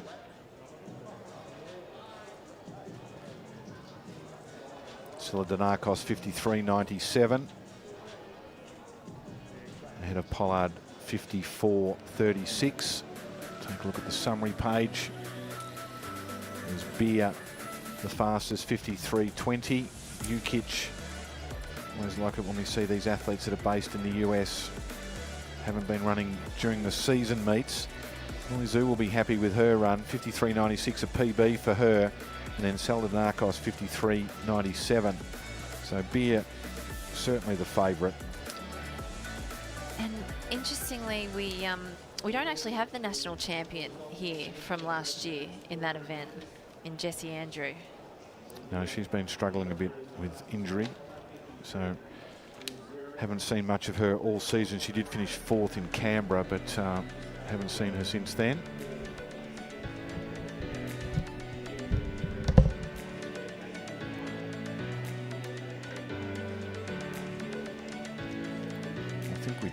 Do have the Decathlon 400s, but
so this is the first of the under 2400s.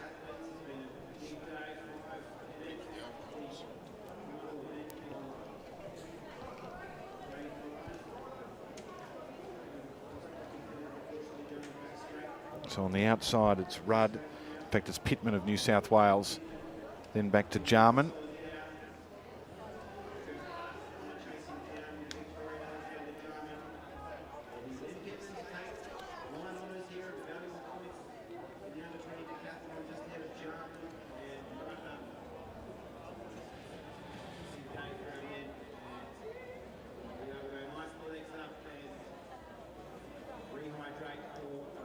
Excuse us while we just try and work out what's going on with the results in the decathlon and where people are.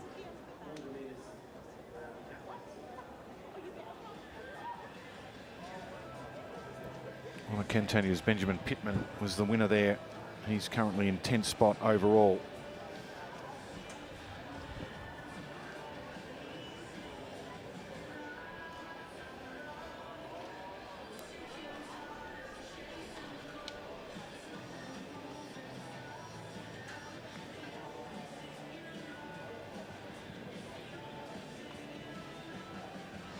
Good attempt there. Interesting flick over the top of the bar. But if it's effective,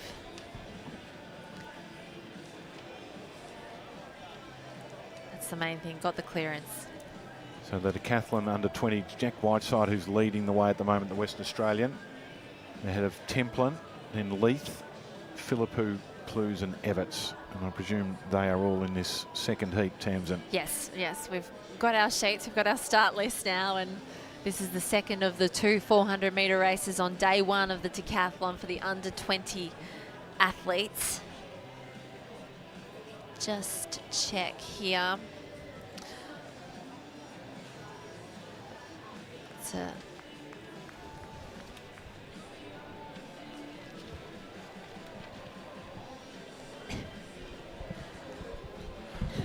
So Whiteside 11.28 in the 100, 6.81 in the long jump, 14.78 in the shot put, and the high jump 1.81.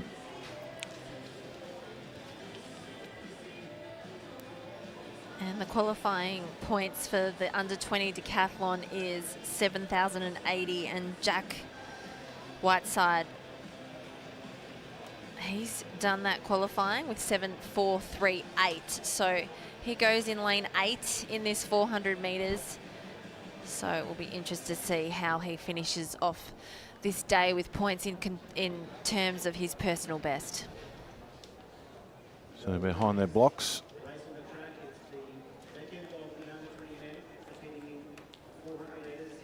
So the field here is Angus Clues from New South Wales on the inside.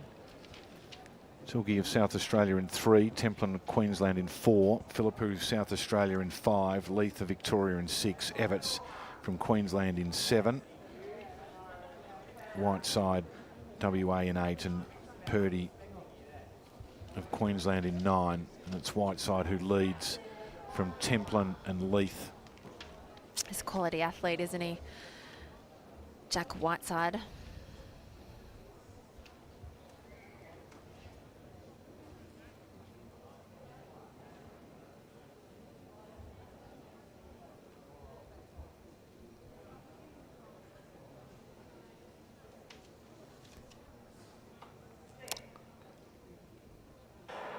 So underway in the second of the 400s. This is the group that's got the leaders in it, and it's Purdy of Queensland on the outside. Whiteside, the event leader, has gone past him pretty quickly. Then Everts of Queensland, Mackenzie Leith, the Victorian, in lane 6, Philippou of South Australia, Templin of Queensland. Then back to the fast starter of Tilgi of South Australia, who's moving his way through the field, and Clues of New South Wales. But as they come around inside the 150-metre mark, it's the Western Australian who's moving very strongly on the outside. And the event leader is going to lead them into the straight, but on the inside there's a bit of work going on as well. The Queenslander Templin and then Tilgi of South Australia. So it is the Queenslander now, Templin, who takes over from Whiteside as they stretch down towards the line as fast as they can get the points. So Templin dips strongly, 50.18, dips so strongly that he's dived across the line. He gets the win ahead of Whiteside and Tilgi. Such a tough end to the first day of a decathlon, isn't it? You often see these decathletes sprawled across the track and you wonder how they're going to come back for that day too. All the athletes have a race against themselves in that 400 metres as well. So you can't ever take your foot off that accelerator like you saw in some of those semi-finals when they had the lead and they were able to switch off. Whiteside, you can see the arms pumping with the athletes. Templin as well, really working hard. I'm sure, Dave, you'd love that haircut, the stars shaped into the head. It looks amazing. But what do you think, Dave? I think you need to be in front if you're going to get it to rock that. He's to brilliant, be honest. yes. What do you reckon, Joel? Is it thumbs up? I love it. Absolutely love it. Templin, and I think you can wear your hair like that if you're going to run that fast in a 400. That was a fantastic 400 metres. You're a sub 50-second 400 metre runner at your best. But an interesting one will be to see what Jack Whiteside's managed to get, because his personal best is 50.75. So let's see if he's anywhere near that. Yep, and he's run a personal best by 0.04. Yeah, so good run, wasn't it? So Templin, who's trailing the event leader just 2980 to 2919 now after that 400 metres. So Whiteside will still lead at 2980, 2919 for Templin, and Leith will finish the first day in third place at 2765. We are seeing some rocking hairstyles these championships as well. We Like saw the with style. Ollie Hoare And he's dyed hair, which I'm looking forward to seeing that 1500 metre final tomorrow as well. But I got to say, I liked that from Templin.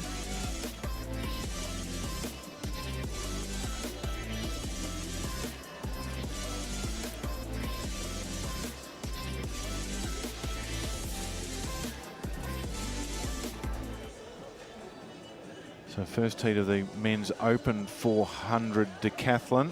There's the confirmation of those final results. It's been a good first day for those athletes, especially the top two there, Joel Templin and Jack Whiteside. We've mentioned that Jack's got that qualifier for the World Under-20, so we'll be happy with that finish, a personal best in the 400 metres, and Templin, who has broken 50 but was very close there to breaking 50 again at the end of the day one championships, will be pretty happy. It's all about recovery now for the athletes from that under-20 decathlon, just getting back to make sure that they come back for day two fresh and ready. Well, as fresh as you can be, right? Well, one person who's not coming back is Cedric Dubler, because he's not starting here in the 400 after we saw him in the high jump. So he jumped 202 and had some good clearances at 205. I didn't keep an eye on what happened to the rest of them because we're doing the track events. But Maloney, who didn't have a great high jump at 181, he's still alive, but Dubler is not going to start here, as we have the first of our men's senior 400s.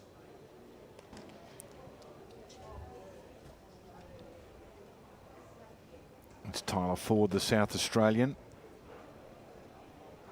We'll introduce them as we go. He's in 15th spot at the moment.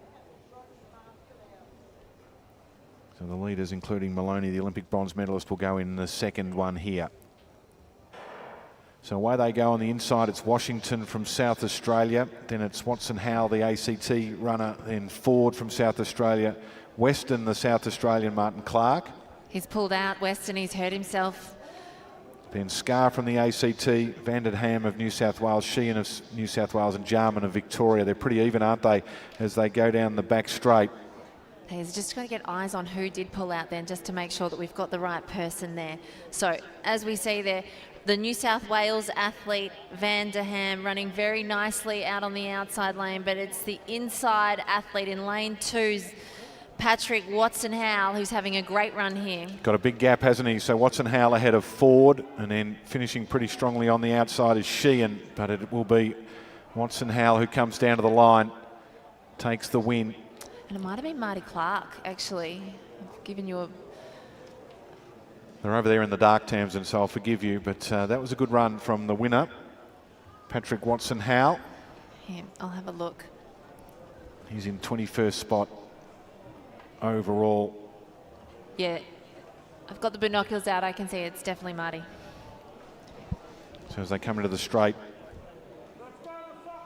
Watson-Howell, Sheehan finished fast on the outside ahead of Ford and Weston.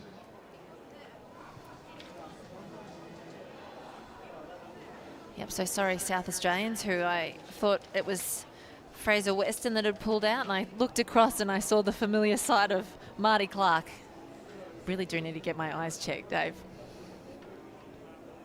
So hopefully Marty Clark's not too bad. But that was a good 400-metre run there. So Maloney will go in the second of the 400 heats here to finish the opening day of the decathlon. He leads, having run a swift 10.50 as we see the results of that opening heat. So Maloney 10.50, 7.39 in the long jump, 14.33 in the shot put, 181 in the high jump. So at the moment 3.268 is his score. Diamond will be the man in second spot, ahead of Liver, the New Zealander, Yushiro from Japan. Up to 360 in the under-20 pole vault. I think we might now be up to the next height. 370 we are.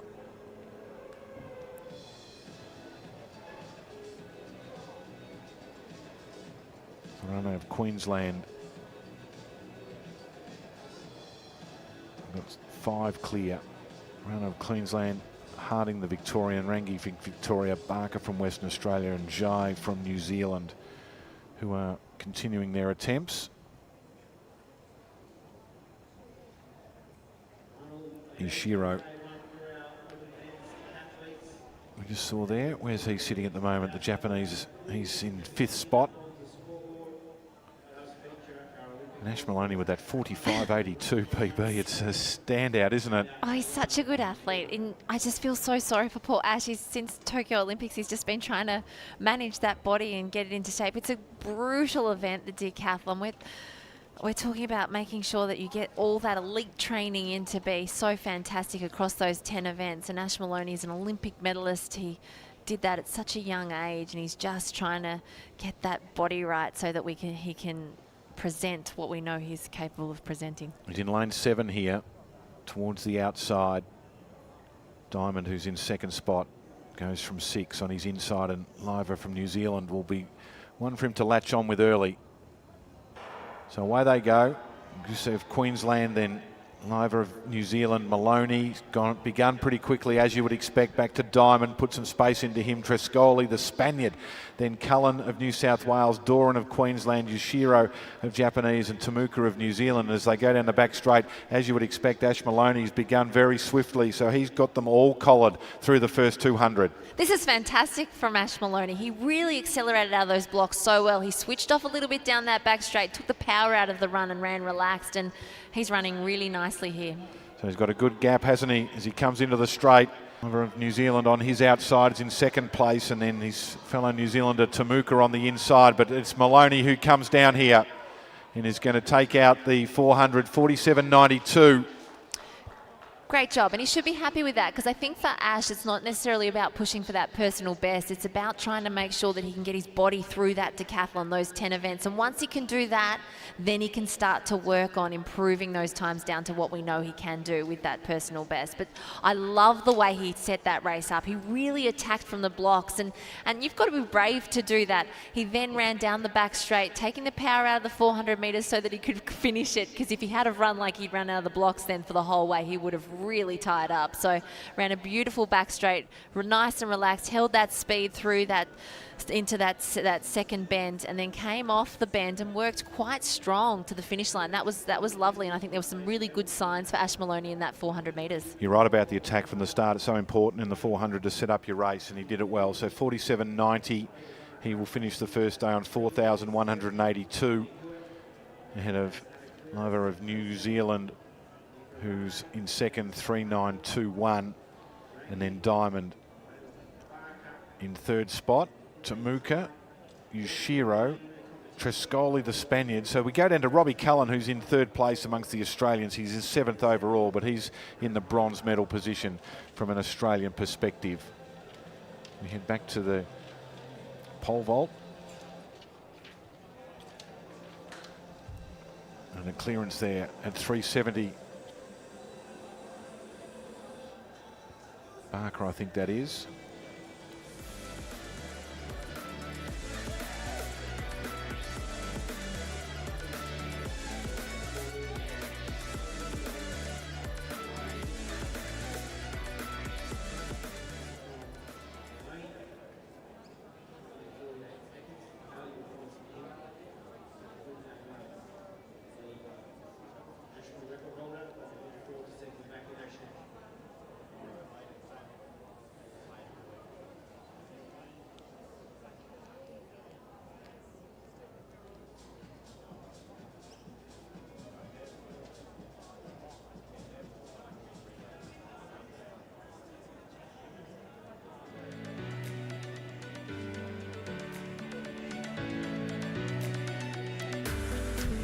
There's confirmation of Ash Maloney's 400 metre 47.90, which has delivered him 914 points. New Zealander Angus Liver 48.81, a great run from the New Zealander, 870 points. And Temuka, another New Zealander, 50.15, 808. And there's Alec Diamond. He would be happy with that 400 metres as well. And what we didn't want to see, and unfortunately, is Cedric Dubler with that DNS next to his name. We'll have to find out exactly what has happened between that high jump and the 400 metres for you. Well, this is going to be an absolute crack of a race, this women's under 20 800 metre final. We can see Boothroyd on the screen there. She has not been able to do a lot of training over the past year with some injury problems, but she certainly looked fantastic in that qualifying round yesterday. Fleur Cooper from the New South Wales team, the 16-year-old, had a fast New South Wales milers in February and won the under-18 championships for nationals in 2023. Was bronze in the Commonwealth Games Youth in Trinidad and Tobago. So the 3 World Junior qualifiers here are Boothroyd, Buchanan and Cooper. Lascelles was fast in her heat as well, the New Zealander. So there's a bit on offer here. Of course, Hollingsworth has also got the World Junior qualifier. So potentially just the one spot, depending on whether Claudia wants to back up if she decides to do that. Just about ready, under 2800 final. So from the outside, it's Brennan from the ACT, followed by Lascelles, the New Zealander, then Warneke of Queensland, the 3 in the middle, the New South Wales runners, Buchanan, Boothroyd and Cooper, then back to Bible of Queensland, Fotheringham of New South Wales and Greentree of New South Wales. And hip number 5 is Ivy Boothroyd, who's gone to the front, and just outside her is Warneke, the Queenslander, through the first 200. Yeah, Boothroyd has fabulous 400-metre speed, so she likes to control the tempo of the 800 metres, and I think this is a wonderful race plan for Boothroyd, and it's great that she's got company in Warneke, so that'll keep her honest on the outside. Warneke's even pushing up on the outside to get into the front. Now Boothroyd can start and sit back and just relax a little bit. Warneke wants to make sure that this pace is on. And Buchanan right behind them. So they come down into the straight, 500 to go in the under 2800. And Buchanan's just opened up a little gap here. Just a little one, 3 or 4 metres back to Boothroyd, Warneke. And then behind them is Cooper. So that's the form, isn't it, as we expected. But the Queensland athlete doing a good job here out in front. Yeah, Warneke is running really, really well from the front here. She went past Boothroyd effortlessly, and she's really wanting to make this time quite fast. She does have that World Under-20 qualifier. She's just snuck under that 2:09, but she's really opening up that leg stride, and it's a race in 4 here, Dave. Well, there are a lot of chances because they're coming from behind as well. So Warneke it is who still leads in front of Boothroyd. Right behind them now is Fleur Cooper, who's moving up onto the heels of Boothroyd, and they haven't dispensed with Buchanan yet either, but it's still the Queenslander who leads as they come into the stretch. This has been impressive. Can she hang on? So Warneke is in front, stretches away, opens up another little gap. Looks like she might have them. Finishing strongly is Cooper in second place. It's going to be tight here. Warneke hanging on. This has been a tremendous run from the Queenslander who gets the title, and the time 2:04.84. Wow! Cooper in second, really tight for the bronze medal between the 2 New South Wales athletes, Boothroyd and Buchanan.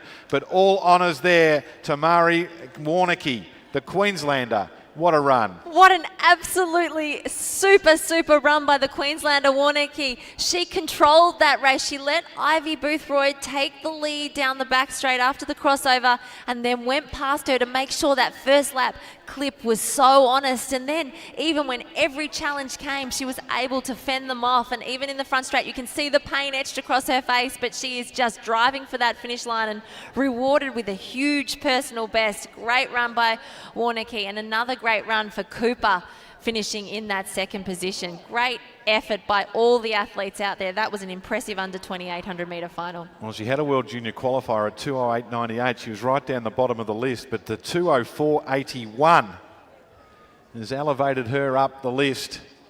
So what a run to win the National Under-20 Championship. So that is now the second fastest behind Hollingsworth. And that is a way to do it. Congratulations to Mari Warneke taking out the under 2800. And Fleur Cooper, the 16-year-old, she's going to have to be pretty happy with that as well, because that was a super impressive time of 2:05. Boothroyd just got home in front of Buchanan for the bronze medal. That was a great run, Tams. And that would gladden your heart, I would imagine. She made the running herself and loved it. Loved it. Hung on.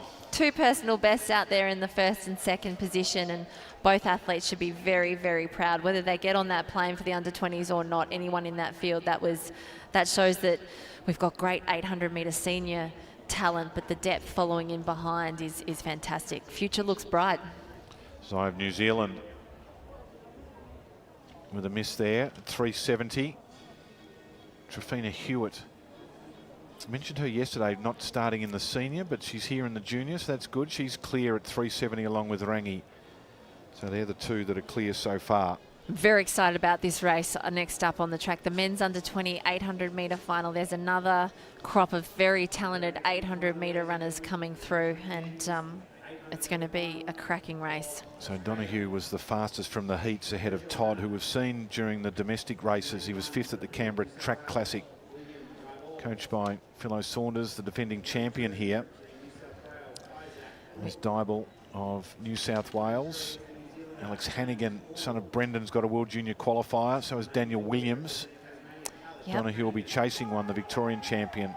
And of course, Peyton Craig and Cam Myers have got them as well. So there's some depth here in the middle distance races. It's fantastic, isn't it? And this is another race where that championship style of running, the nerves that they'll have to keep under check. It's just about that experience for this age group moving through the ranks. But Jade Kitching would have seen his sister Hayley qualify for that open 800 metre race. Alex Hannigan, of course, has the great genes that you've mentioned. And Hayden Todd, he's made every poster winner through the junior ranks. A brilliant 18-year-old 400 metre, 800 metre runner. So just about set, under 20 800 final. Just to add to the nerves. Keep an eye on Donahue because he's got that style that looks like he's exhausted after the first step. The Victorian, he's in 6.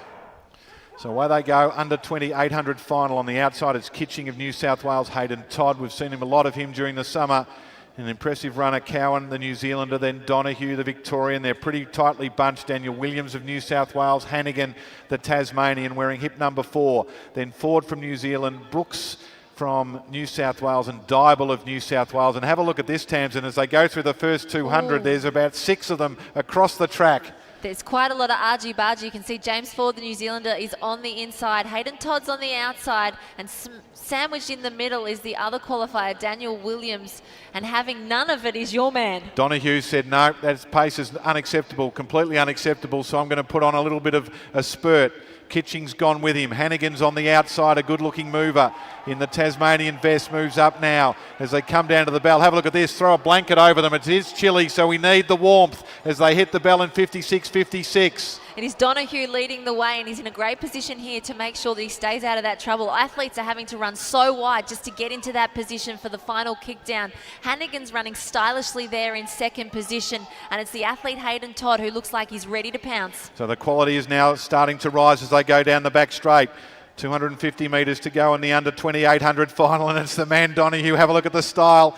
He's in front. He's going to be difficult to beat because he doesn't like to be passed, but Todd is stylish, and this is a big move from him. So Hayden Todd moves into the lead from Donahue. Hannigan not done with yet as they come into the stretch.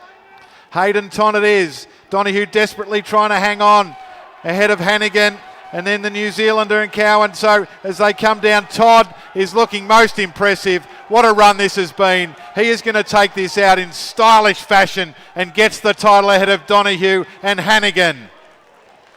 Really tight behind them, but that was impressive. What an interesting race. So tight and compact through the first 400. Donahue put on the speed, and then the class of Todd shone through, and the man from the ACT takes the title.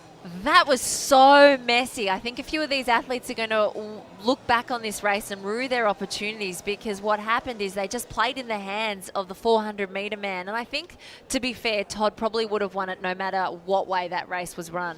What a beautiful move down the back straight. He has that ability to just really open up those strides, doesn't he? And he's got that wonderful 400 tempo, that 48.49 personal best over 400, which came in really handy there off that slow argy-bargy pace at the start. But the 18-year-old, he's been great through the junior ranks for quite a few years now, and that was a wonderful, wonderful run, and clearly got that job done. It was a stylish move, wasn't it? He's a good mover. Covers the ground with some economy, which is so important. I like that. That's exactly what he does, Dave. He did. He just, when he made the move, Donahue was so brave, and he had to do that, Donahue, because once the pace was slowed, it wasn't going to suit him. And the way that Todd made that move down the back straight, it was a very economic run. And I think that there's a lot of athletes in that field that are going to be threats moving forward into the senior ranks, because Alex Hannigan, you know, he's got the genes and he finished on the podium there, and I think that was a wonderful, wonderful effort from him as well, because you could see in the way that he runs. He runs a lot like his dad in terms of his style, and well, his dad wasn't bad, was he? 145 man. It's a runner of Queensland. It's already jumped a season's best. So we're up to 380 now in this women's under-20 pole vault. Smiling Hayden Todd.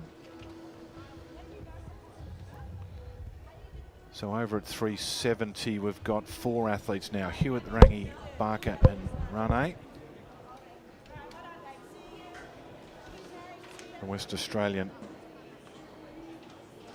Layla Barker on the runway.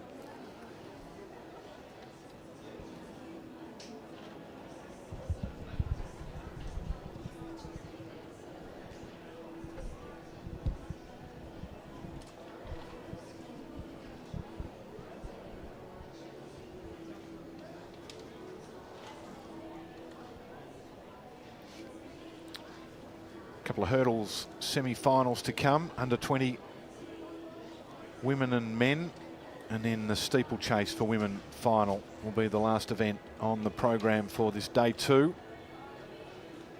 We wait for Layla Barker here at 3.80 meters. Not quite. Men's javelin qualifying underway.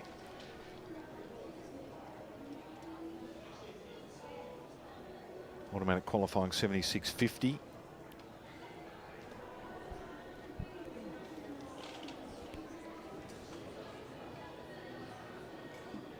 Kusnorangi, the Victorian here, currently in equal first spot. Have a look at the attempts on a count back here. So Hewitt's just had the one jump, 370. She's passing 380. Rangi hasn't had a miss yet, 345, 360, 370. Now jumping at 380. So we'll just see this jump and then we'll go down to Mitch for a chat with our under 2800 metre champion. Rangi, not quite. So a couple more jumps for her first miss. Hey Mitch, that was an impressive run from Hayden Todd. We loved what he's done there, and looking forward to a chat with him. Yeah, it was a super run. I'm down here with Hayden. I haven't been able to wipe the smile off his face just yet, but you managed to avoid a little bit of chaos that was behind you. What does it mean to you? You're the national champion. Oh, it means the world. Like, every single time, like, the boys just keep getting better and better. So, you know, I had to make sure I stayed injury-free this season and just train hard, keep it consistent. And it means so much to come home with the gold. So, yeah. We were talking about it before we knew we were doing the interview, but you made a really definitive move. You got yourself sort of out of that traffic behind you. Who did you think would be coming after you? Sort of, what was the plan going into it, or was it all thrown out of the way when you just realised it was going to be bunched up and you just needed to get free? Yeah, exactly. No, I just knew I had to get free. You know, I knew there's quite a few fast guys in the back of the field, so I just got to make sure I made a move and got clear of them. Hayden, it's a significant moment. Obviously, you don't know what everyone's going to pick to do at World Juniors, but to now be that national champion, already have that qualifier, it's a huge moment for you. Yeah, absolutely. I'm super grateful to be able to have those things in line to hopefully make the team. So, yeah, just fingers crossed to get picked. I always love asking this question. The team behind you, I can see a few on the fence here. They're watching on closely. Who's come here to support you, and who are these people that have helped you get to this moment now? Well, firstly, my mum and dad. I owe everything to them, you know, like paying for the travel, you know, just being able to put everything on the line for me. It means well. Then my coach, Philo Saunders, does absolute wonders, you know, was able to get me fit for this, and it's just an amazing coach, and the rest of the squad as well. Oh, they're great. You're a popular winner. Congratulations, Hayden. I'll let you go and celebrate. Well done, mate. That was a fantastic interview by Mitch. Loved it. And it was great to hear from Hayden. It's fun to hear from some of our under-20 stars that are coming through, and I absolutely loved that race. He was great to give thanks to his mum and dad for all they've done, and Philo Saunders has done a wonderful job with him. That technique, the way that he ran that was super confident, and Donahue should be proud of himself too. We can see him on the fence talking to his support crew as well. Great race.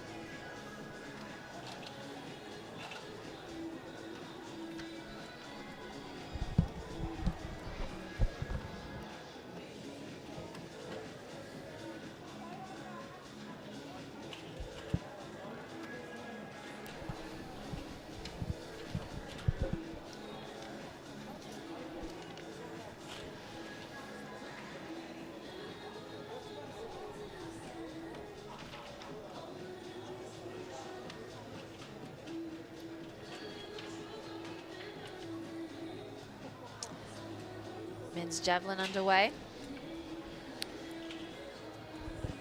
It's good to So see. Cam McIntyre, the leading thrower so far, 75.68.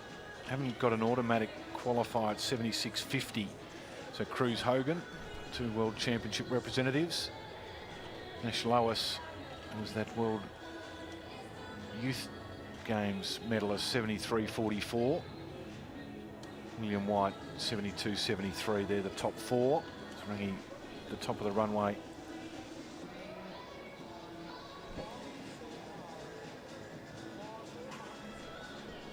Second attempt at 3 metres 80. So Hewitt has passed this height. Got the Queenslander Rane and Barker on their third attempts. Rangi not quite. Just didn't quite get that placement of the pole right.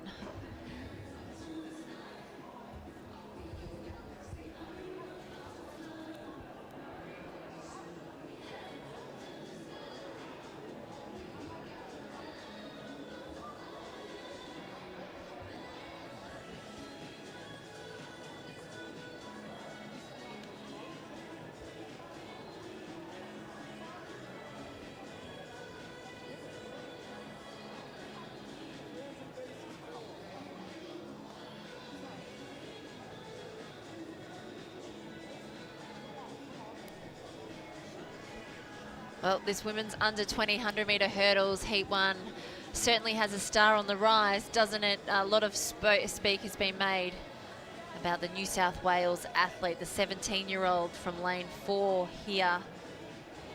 Delta Amidovsky, fantastic talent of the future, doing so well now. It's such a talented all-rounder. Long jumper, 6:34 when winning the Commonwealth Youth Games in the Trinidad and Tobago last year. Incredible jumping, and her hurdles, you know, she's been spoken about how she's broken Sally Pearson's records on the way through. So I'm really looking forward to seeing how Delta, nicknamed Dawn, is going to compete here in this under 20 women's 100-metre hurdle Heat 1. 13:38. She's run, came in Wollongong, 19th of January. Qualifier here is 14:20 for the World Juniors. We've got 4 qualifiers. And she's been before, hasn't she, for the World Under 22, for the World Under 20 Championships in 2022. She shocked a few people after she won that national title as a real youngster, bottom age athlete. And so the experience that she's garnered from then, she's took into last year's Commonwealth Youth Games and just seems to be getting better and better, the 17-year-old. So I've got 2 heats here through to the final. Top 3 in the next 2 fastest. Tudrzak of the ACT, Choker Queensland, and Rozovsky of New South Wales, McAvoy of Victoria, and Lulius of South Australia. So away they go, and in the middle it'll be Delta Amazrowski, who takes the lead, hurdling strongly, a Choker of Queensland, and then there's a big gap back to the rest, but Amazrowski well and truly in control. She's fast and fierce over the hurdles, and she eases up to take the win pretty comfortably ahead of Choker. There was a big gap back perhaps to McAvoy. The Victorian may have got the 3rd qualifying spot. Watch Delta's lead leg. It's incredible. That snap down and drive off the hurdle is absolutely phenomenal for a 17-year-old. She's so wonderful in the way that she is really able to use that lead leg, snapping it down off that hurdle to push off into the next hurdle. Amidovsky is certainly showing why she is the favourite in this event. So the top 3 confirmed: Amazovsky, Shosha, and McAvoy. Such a talented sports person too. He's also a representative in touch football. You know, you do forget the talented all-rounder that she is only 17, but a lot of speak around her, and she seems to be dealing with that pressure really, really well.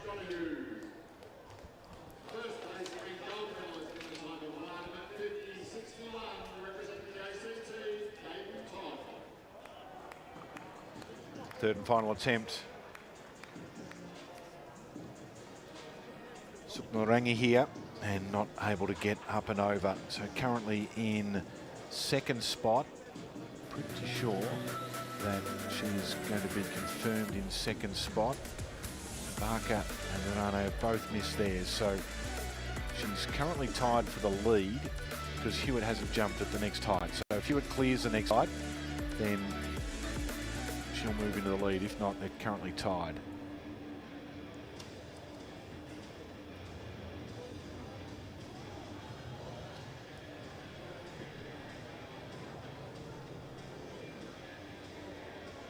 Chemist Warehouse Australian Athletics Championships, almost at the end of day 2 here. We've got second of the hurdles heats, and of course Chemist Warehouse, Australia's largest pharmacy retailer, over 8,000 staff members, fantastic supporters of athletics in Australia.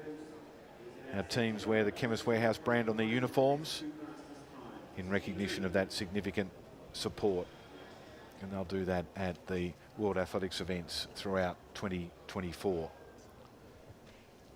Second of the heats of the women's under-20 hurdles.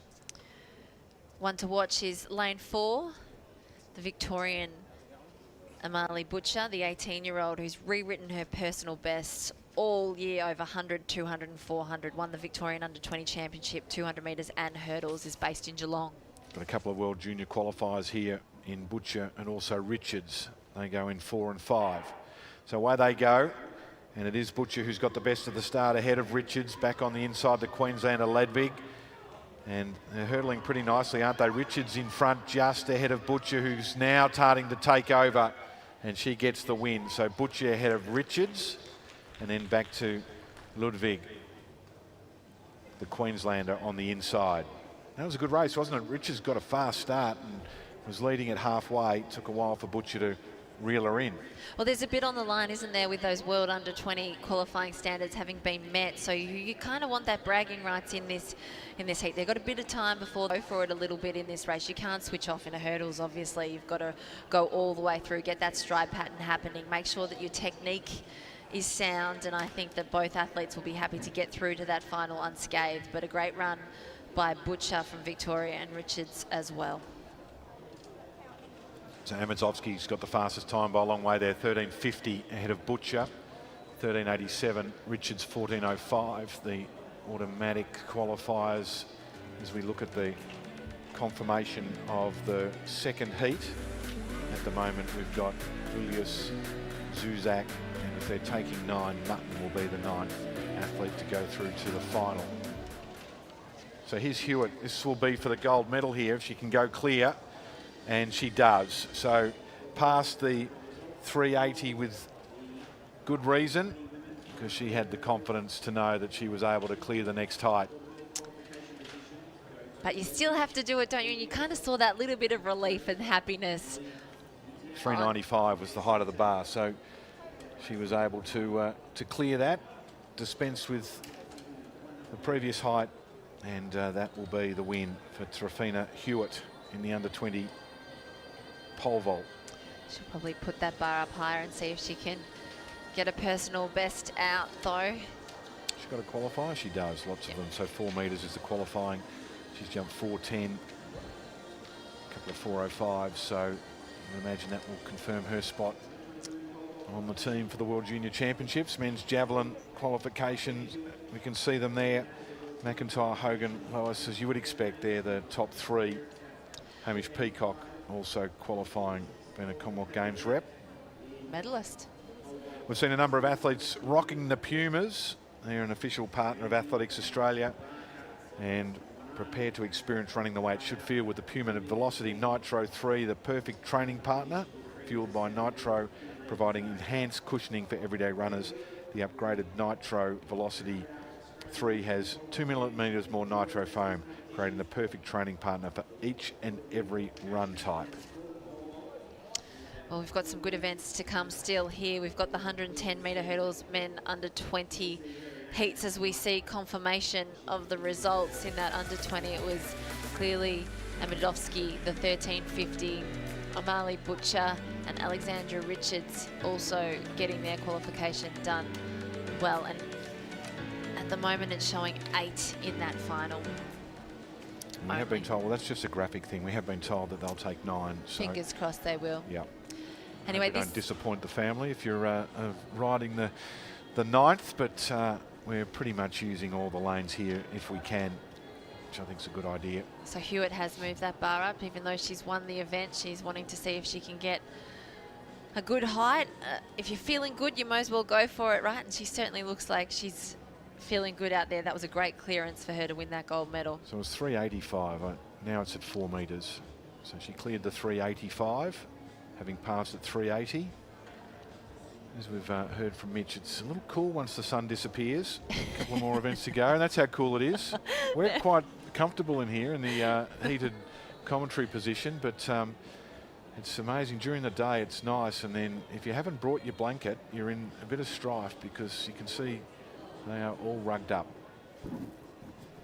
Certainly are. Now, while we're waiting for this pole vault attempt, the 110 hurdles under 20s next on track. And we also have a senior women's final at the end of the program with the 3,000 metre steeplechase, which is certainly going to be a fantastic one to watch with a lot of Australian representatives in that race. But here it is, the first heat of this under 20 110 hurdles. We have a lot of athletes to look out for, but lane 8 for mine, William Wong, the Victorian, he has been a star on the rise. He's been so consistent through the junior ranks, the 18-year-old. He's had a little bit to do with Gary Mauritis, who had a lot to do with Kathy Freeman's career. So influential in her career he was. Now his sister Laura's also great at athletics, and Will, we can just see him there in the Victorian uniform. He's going to be second from outside in this race, and he's coached by his dad, Eric. He won the Victorian Championships in a personal best of 13:58, so watch for Will Wong in that first heat. 5 qualifiers we've got for the World Under 20.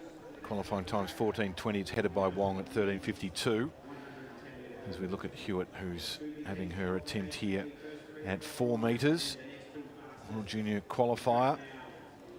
And yes. Yeah, nice. So that's the way to do it. Win the title in the qualifier. And you would say, I'm not a selector, Tamsin, but I reckon she can choose whether she wants to sit on the window or the aisle. She's on her way. You know, I'm loving how confident she looks every attempt that she's had. She just looks fantastic. 2 heats in the men's 110 hurdles. Heats, first 3 in the next 2 fastest. The man to watch here is William Wong from Victoria in lane 8. Timothy Forster of New South Wales goes in lane 4. He's got a qualifier as well at 13:98, but Wong at 13:58.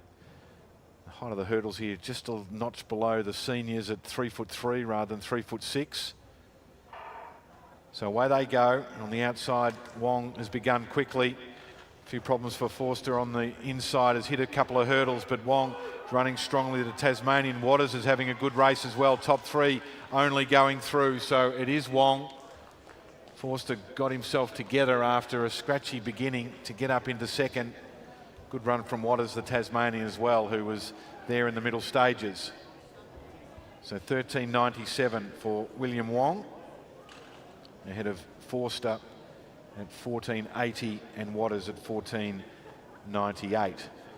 Oh, look at Forster there. He smashed the first 2 or 3 and then managed to get back running. That was a good job from the youngster in the middle. Menon of New South Wales had a reasonable middle as well, but Wong was impressive. But Tim Forster, we'll be going back to have a look at that one, Tamsin. He's lucky to stay on his feet. He crashed through the first 2. Oh, you have to be so strong in the core to be able to stay on your feet when you do have those mishaps in the hurdle. So he's done very, very well. But Wong was impressive. Very much so. I'm just going to see if we can have another replay of that. I'd love to see Forster's first couple of hurdles.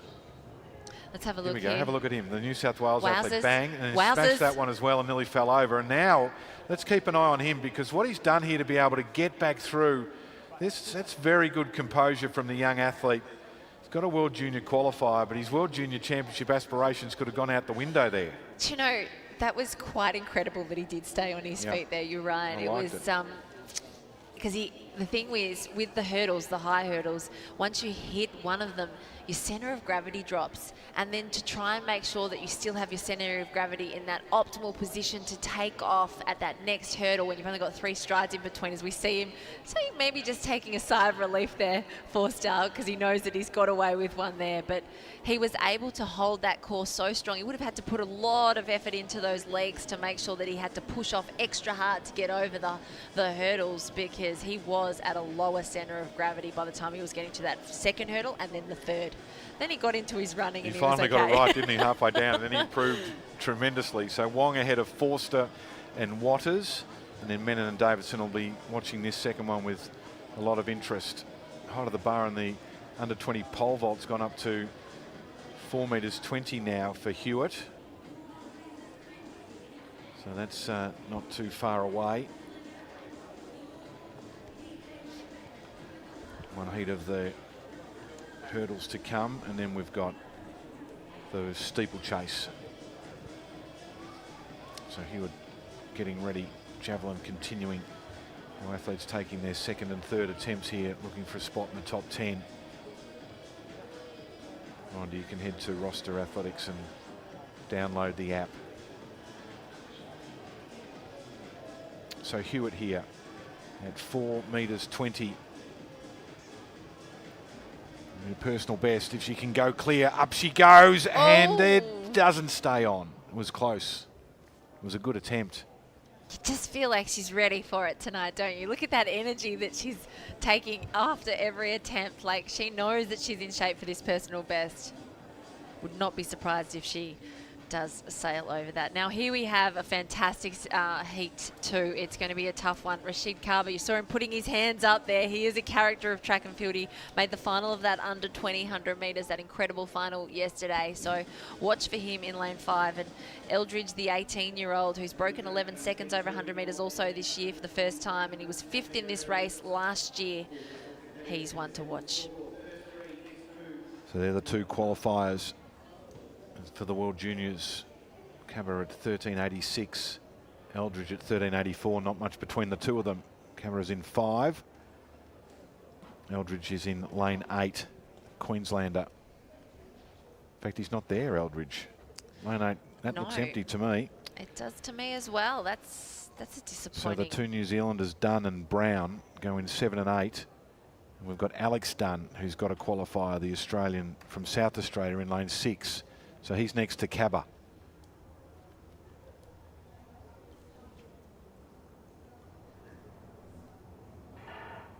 So clean start in the second of the heats, and Kaba pops up over the first and now gets into his running. On his outside is Dunn. Then back to the Queenslander in Gordon on the inside. So it is Kaba. Interesting technique. Delayed trail leg, but it gets the job done. So Kaba ahead of Dunn, and the aeroplane's ready for takeoff. He's such good fun, isn't he? Look at him. You sort of want to be invited to that party, don't you? Because he looks like he's having a great time out there whenever he competes on the athletics track. Now that was, you're right, he's just got such wonderful raw speed in between those hurdles. We've spoken about how he is a talent over many events. Watch that delayed trail leg that you speak of. It's kind of a little bit with the foot out at a different angle than you usually expect. He doesn't quite bring the knee around exactly how you would, but you can see that he's learning the technique, and he'll get there, but he's only under 20, but he has wonderful speed. Second attempt for Hewitt at 4.20. Yes! And she gets it. The personal best for Trafina Hewitt. Has already got the title, but that was impressive.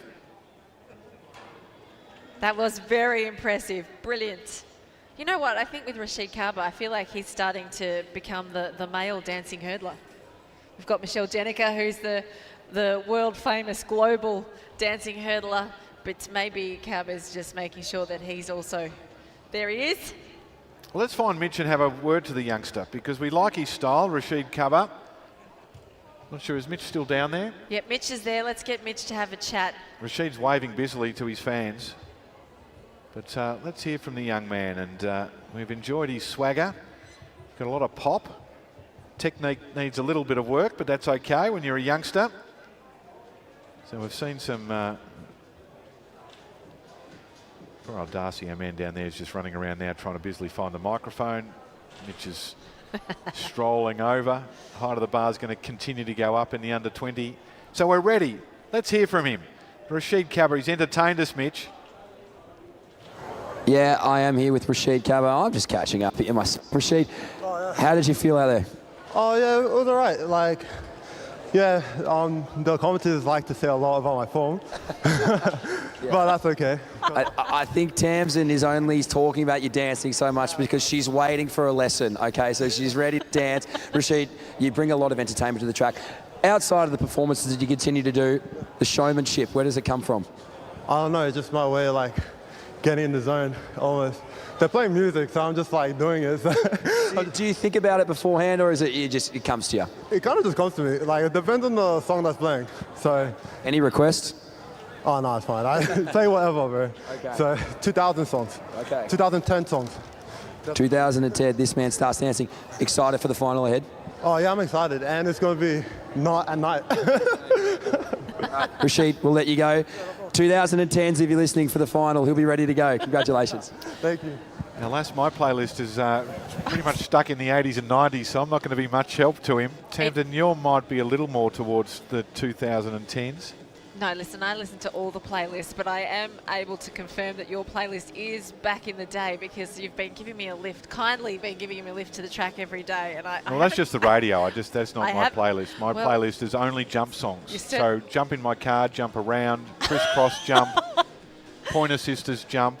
Well, I certainly do feel that's all I have. That's the only songs that I listen to. Unless it's jump, it doesn't feature. Get in a car with House Dave. of Pain, Jump Around is the greatest song, other than Vanilla Ice, Ice Ice Baby, of course, which is the greatest song ever written by the greatest artist of all time. Oh my goodness! I'm upset that I even spoke about this. But we'll stop talking about that. We're going to take a little break because we've got one event to come. It's the women's steeplechase.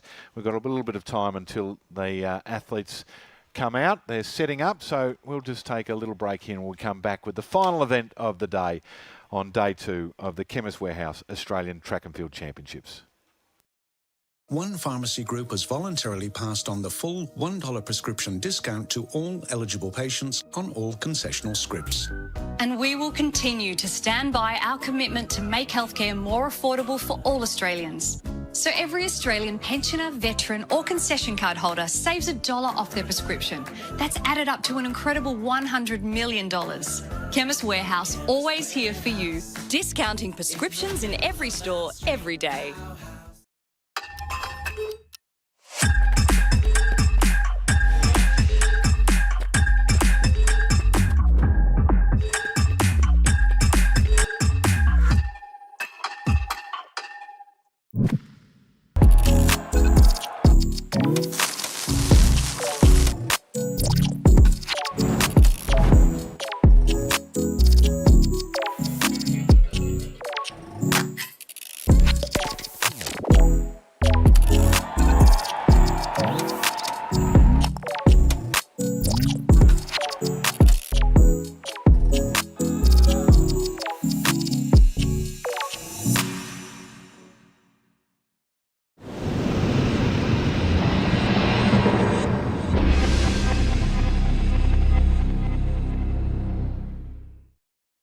One pharmacy group has voluntarily passed on the full $1 prescription discount to all eligible patients on all concessional scripts.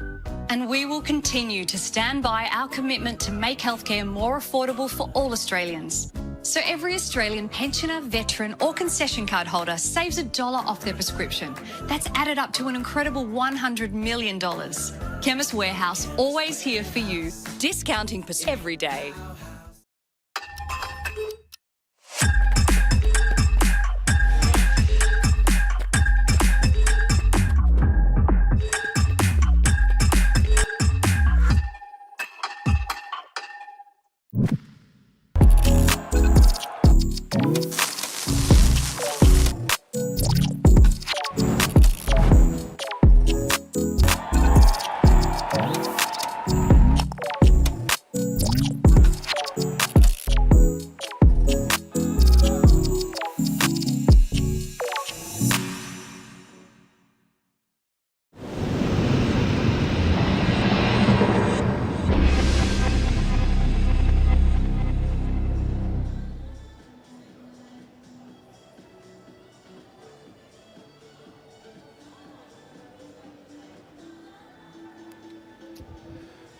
Welcome back as we count down to the final event of the day, day 2 at the Chemist Warehouse Australian Track and Field Championships. We're watching the men's javelin qualifying where Cam McIntyre's the leading thrower at 75.68. Cruz Hogan 75.14, and Nash Lois 73.44.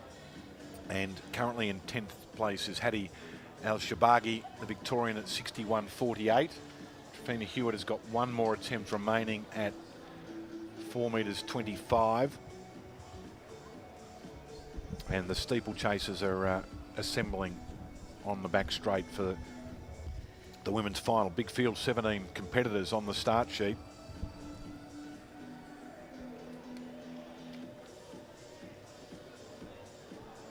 So Hewitt, can she get up and over here at 4 metres 25? No, but still a personal best and the win. So she's already jumped the 4 metres 20, and that's been a good day for the popular South Australian. So the women's steeplechase.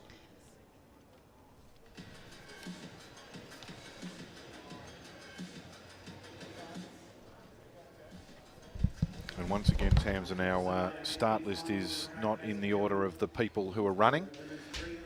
So we'll get a start list that we can work with, but the 17 competitors are assembled on the start line. Ones to look out for here: Riley Urbacher, hip number 5. Amy Cashin, hip number 12, and Carafian Ryan, hip number 13. Georgia Whincup, you can add to that list as well, hip number 15. Well, this was such an exciting race at last year's National Championships. We have such quality athletes in this event vying for the opportunity to wear the green and gold. There's been a few of the athletes in this field already: Carafian Ryan, Amy Cashin, Brielle Urbacher, Georgia Whincup, that have worn those colours, and they'll be vying for those positions again this year for Paris. So underway, women's 3,000 metres steeplechase. The meet record here, Donna McFarlane, goes back a while, 2007 at 9:34.21. Fian Ryan's the defending champion. Amy Cashin won it in 2022. And before that, it was Jen Gregson in 2021. But the top 3, in fact, the top 4 are back from last year, with Fian Ryan, Whincup and Cashin were the top 3. And in the series meet so far this year, Tamsin, it was Fian Ryan who won here in Adelaide in a meet record ahead of Radford and Urbacher, and then in Canberra it was a pretty limited field, but Urbacher was the winner. Well, and I think we can see here the 5 favourites are in the top 5 positions, and you can see Georgia Whincup is really wanting to make this pace fast. She's attacking this race from the gun. Carafian Ryan has been getting better and better from the time we've seen her burst onto the scene, and the fact that she was able to win that gold medal in an incredible last lap for that World University Games. And Brielle Urbacher is in that leading bunch as well, sitting in 2nd place with Carafian Ryan on her shoulder. And Amy Cashin has come back from the States where she does her training and is sitting in 4th. And we cannot discount Stella Radford, the 28-year-old. She's been an athlete that's been doing so well this season over a few events, and she's finished 2nd in the 3,000 metre steeplechase here at Adelaide Track Classic, and went to the University of North Carolina. She has an interesting ability she can cartwheel across the steeple, and her dad can hold the perfect handstand for 2 straight minutes. Get him up here. Let's have a demonstration. But these 5 in the front, like if you were going to say who are going to be the medalists for this race, you would have thrown a blanket over these 5. Carafian Ryan has been running really well this season, and you feel like she's definitely got that ability to be the winner in this race. Amy Cashin always has that wonderful ability to come home from the States and compete so well here at the National Championships, so you can't discount her sitting in 4th as well. No, it's the Tokyo Olympian Georgia Whincup who leads the way. Then Urbacher, Fian Ryan, Cashin and Radford. And as you mentioned, they are the ones that have been the focus of attention for the summer, and we've seen them. They're at the top of the season's best. Fian Ryan with that 9:42.71 from the Adelaide Track Classic, the fastest time we've seen this year. And of course Urbacher, who is in Toowoomba with There's No Steeplechase and the family business where she does everything, mainly pest control, and as Bruce told me, he would like them to deal with me. Remember he told me that? I thought it was funny. Bruce. I love that. I do love that. Now, Brielle's coached by her mother, Judy, and does work in that family business in Toowoomba. So she's a World Championship representative as well. So came 8th in the Commonwealth Games, the 25-year-old from Toowoomba. But Georgia Whincup, she's a corporate lawyer. We haven't seen her race a lot on the circuit this year. She was 2nd at the Australian Championships last year. She hit the last steeple, would you believe, and still finished 2nd. She's an Olympic representative, like you said, coached by Ben Liddy. Her grandma, Betty Moore, was a world record holder in the 80-metre hurdles, so has good genes there. And she's happy to be brave from the front. She won the 1500 metres at the New South Wales Championship. So you kind of feel like Georgia's really rounding into some great shape, and she's going to be dangerous in this field. We're not quite sure of the shape that she's in. She has won the Albie Thomas 3000 steeplechase, but she certainly looks like she's taking that 1500 metre form and running this race with great confidence as we watch them come into this steeplechase. You want to be smooth into the steeple, no dolly steps, make sure you clear the barrier nicely and then run off it. Try and exerting not too much energy. And Betty Moore is a great announcer too, a female voice that was a rarity at the time, and in New South Wales, along with Ted Simmons, they were the two voices of the track, and Betty did that for a long time at the New South Wales events. As you say, a great hurdler. So Whincup it is, who leads the way from Urbacher. Radford right there, the Victorian, coached by Steve Allinghouse. PBs this year over all of her distances, 1500, 3000 and 5000. After a couple of troubling years, it's in a resurgence. Hip number 12, Amy Cashin, moving up. It's good to see some depth here, Tamsin, in this, to have 5 athletes that are racing around together here. We haven't seen them all together. That Adelaide Track Classic was a good race, but just the top 3, and then Canberra was a bit skinny. So to see 5 athletes in this steeplechase, it's been a while since we've had that sort of depth. Well, I've really enjoyed watching all 5 of these athletes developing their athletics careers from juniors through to the seniors now. I think they're all really talented and they're wonderful to watch, and they're all really brave in their own right, and I feel like all of them have that ability to make a really big step up. I think Stella Radford can smash her personal best. Amy Cashin, the 29-year-old who lives and trains in the USA, she's done a couple of indoor short track races, has a personal best mile of 4:34, PB over 3009. Her PB over the 3000 steeplechase of 9:21.46 was an incredible run at the Oregon World Championships, where she only missed that final by 0.44, and that was the fastest ever time by an Australian at a World Championship. So Amy Cashin, you can see her wearing the number 12 on her hip. Having a good run here. She's was a state level gymnast growing up and had some freak injuries, including 2 concussions. So we didn't see her burst onto the scene until about that mid-20s, and she certainly burst onto that scene when she qualified for those Olympics in 2021, and she's been strong ever since. So Cashin PB is the fastest here in the field at 9:21.46. It's 4th on the Australian all-time list. Jen Lacar's, as she was then in Paris back in 2016, 9:14.28, beat Donna McFarlane's long-time national record at 9:18.35, and Madeline Heiner at 9:20. And then you've got Rollison, Faye and Ryan behind them, Vicky Mitchell, Herbacher, Whincup's in there, and Radford. And they're all in the top 10 on the Australian all-time list. The pace has increased a fraction here, with Radford taking it up. Well, Radford's had a great season, and I mean, when you speak to a lot of people, you can sort of sense that she's got a little bit more to give in this steeplechase. She ran so well in the Maury Plant meet, ran that 5000 PB earlier this season of 15:41.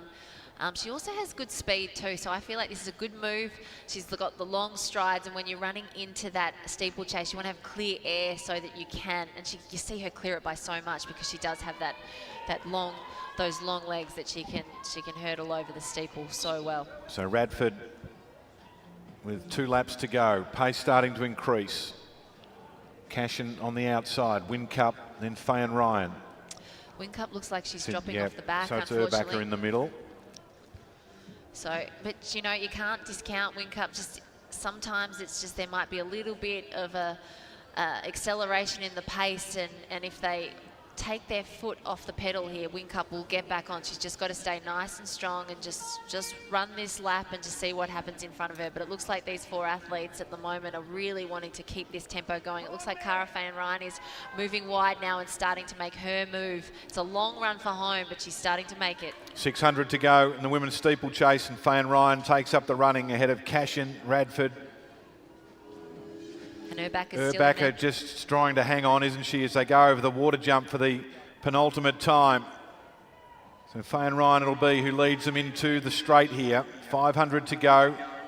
Cashin's always been there, hasn't she? Radford injected some pace. Urbacher on the inside, not done with yet either. And I'll tell you what, there's 3 spots on the podium and 4 athletes as they're across the track, and Radford makes another move with a lap to go.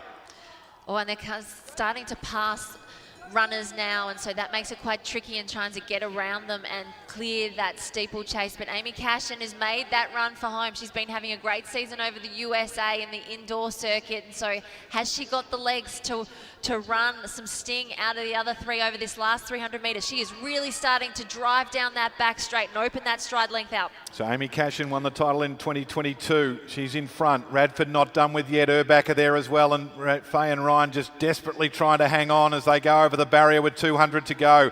She's pretty efficient, isn't she, as she goes over, and the style is strong. So she's opened up a gap of 3 or 4 metres. Cashin leads from Radford, Urbacher, and Faye and Ryan not done with, having a little bit of a resurgence over the final water jump. Cashin just stopped a little as she hit the deck, but now she speeds away. Comes into the straight ahead of Radford and Urbacher. Faye and Ryan's in 4th spot. So Amy Cashin, 1 jump to come. Over safely, and now she can sprint to the line. The time 3:33 at the moment. So Amy Cashin's going to reclaim the national title, and she crosses the line to take it out. Radford gets the silver medal, and Faye and Ryan finish strongly to finish in 3rd spot ahead of Urbacher. So Amy Cashin, that was a strong run. She took it up on a couple of occasions. Radford was rewarded with the silver because she also put on some spurts throughout the race. But no doubt about that. Amy Cashin won it in 2022 and now is the 2024 Australian champion. Loved it. Amy Cashin, she's like an unassuming hero, isn't she? She's done some great things for the steeplechase over this last Olympic cycle. She was brilliant to make that team in 2021. Loved what she did in Oregon 2022, and I don't think enough was said about her 2022 year. She's a quality steeplechaser. We don't see a lot of her because she is living and training in the USA, but the 29-year-old has done some brilliant steeplechases, and this just shows that she is in shape for another big year. Just missed that final of the World Champs in Oregon in 2022, so we know that she's got the capabilities of making a global championship final, and Amy Cashin will be really happy to come away with another national title. So we will have a quick chat with her before we sign off for the day. Our athletes continuing around here. There's a big field. There were 17 in it, so we won't get an official time until we've got all athletes across the line.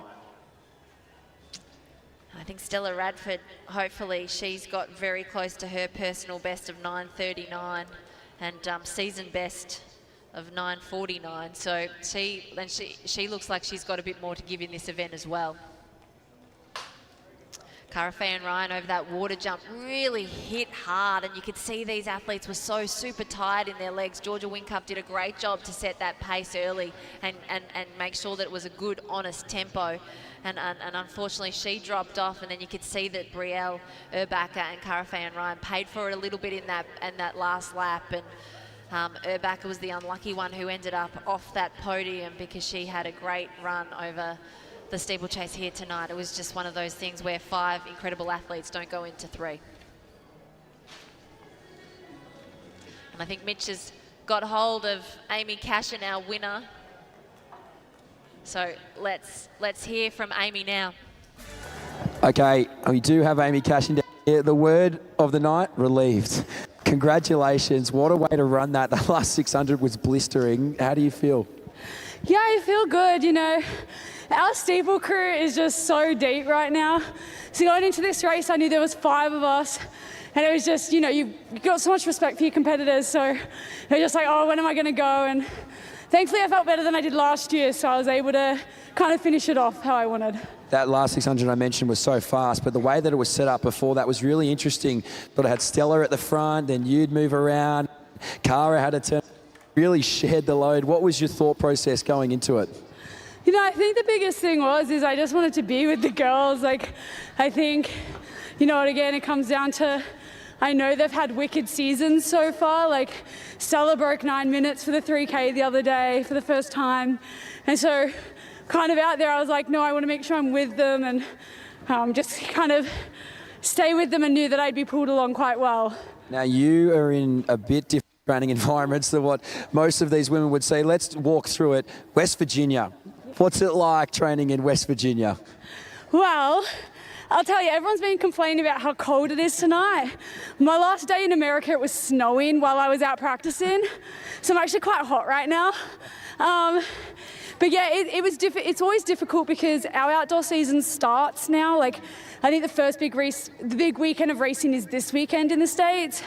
So it's like always daunting to have my first 3K steeple at the Australian trials. So I'm kind of like, it's nice. Like, obviously I trained hard to make sure I could peak here, but I know I've got so much room for improvement because it's really only the start of my season. 100%. Amy, you were fantastic tonight. Congratulations, national champion, and well done on keeping your accent. That's very impressive all that time. Well done. Thank you. Country roads, take me home. Mountain Mama, West Virginia. That is exactly what I thought too. So on that note, I've gone straight back to, I don't know when that is, but it's probably the 60s or 70s. Anyway. Mama. Sorry, I won't sing. I did promise I wouldn't sing. Rights might be an issue if you're going to sing like that. We might have to, you know.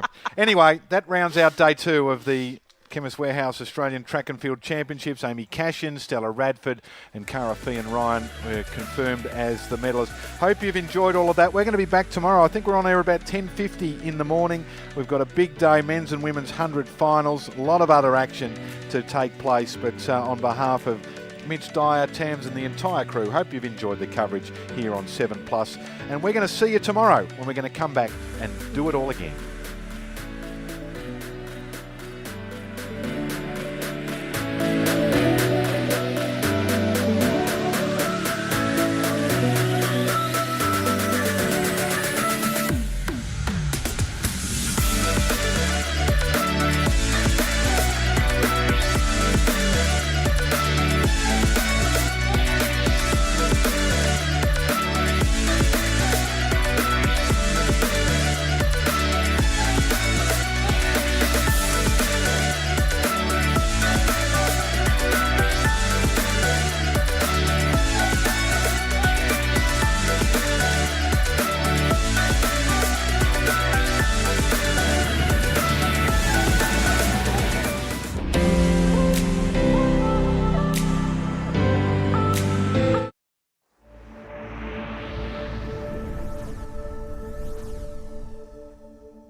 One pharmacy group has voluntarily passed on the full $1 prescription discount to all eligible patients on all concessional scripts. And we will continue to stand by our commitment to make healthcare more affordable for all Australians. So every Australian pensioner, veteran or concession card holder saves $1 off their prescription. That's added up to an incredible $100 million. Chemist Warehouse, always here for you. Discounting prescriptions in every store, every day.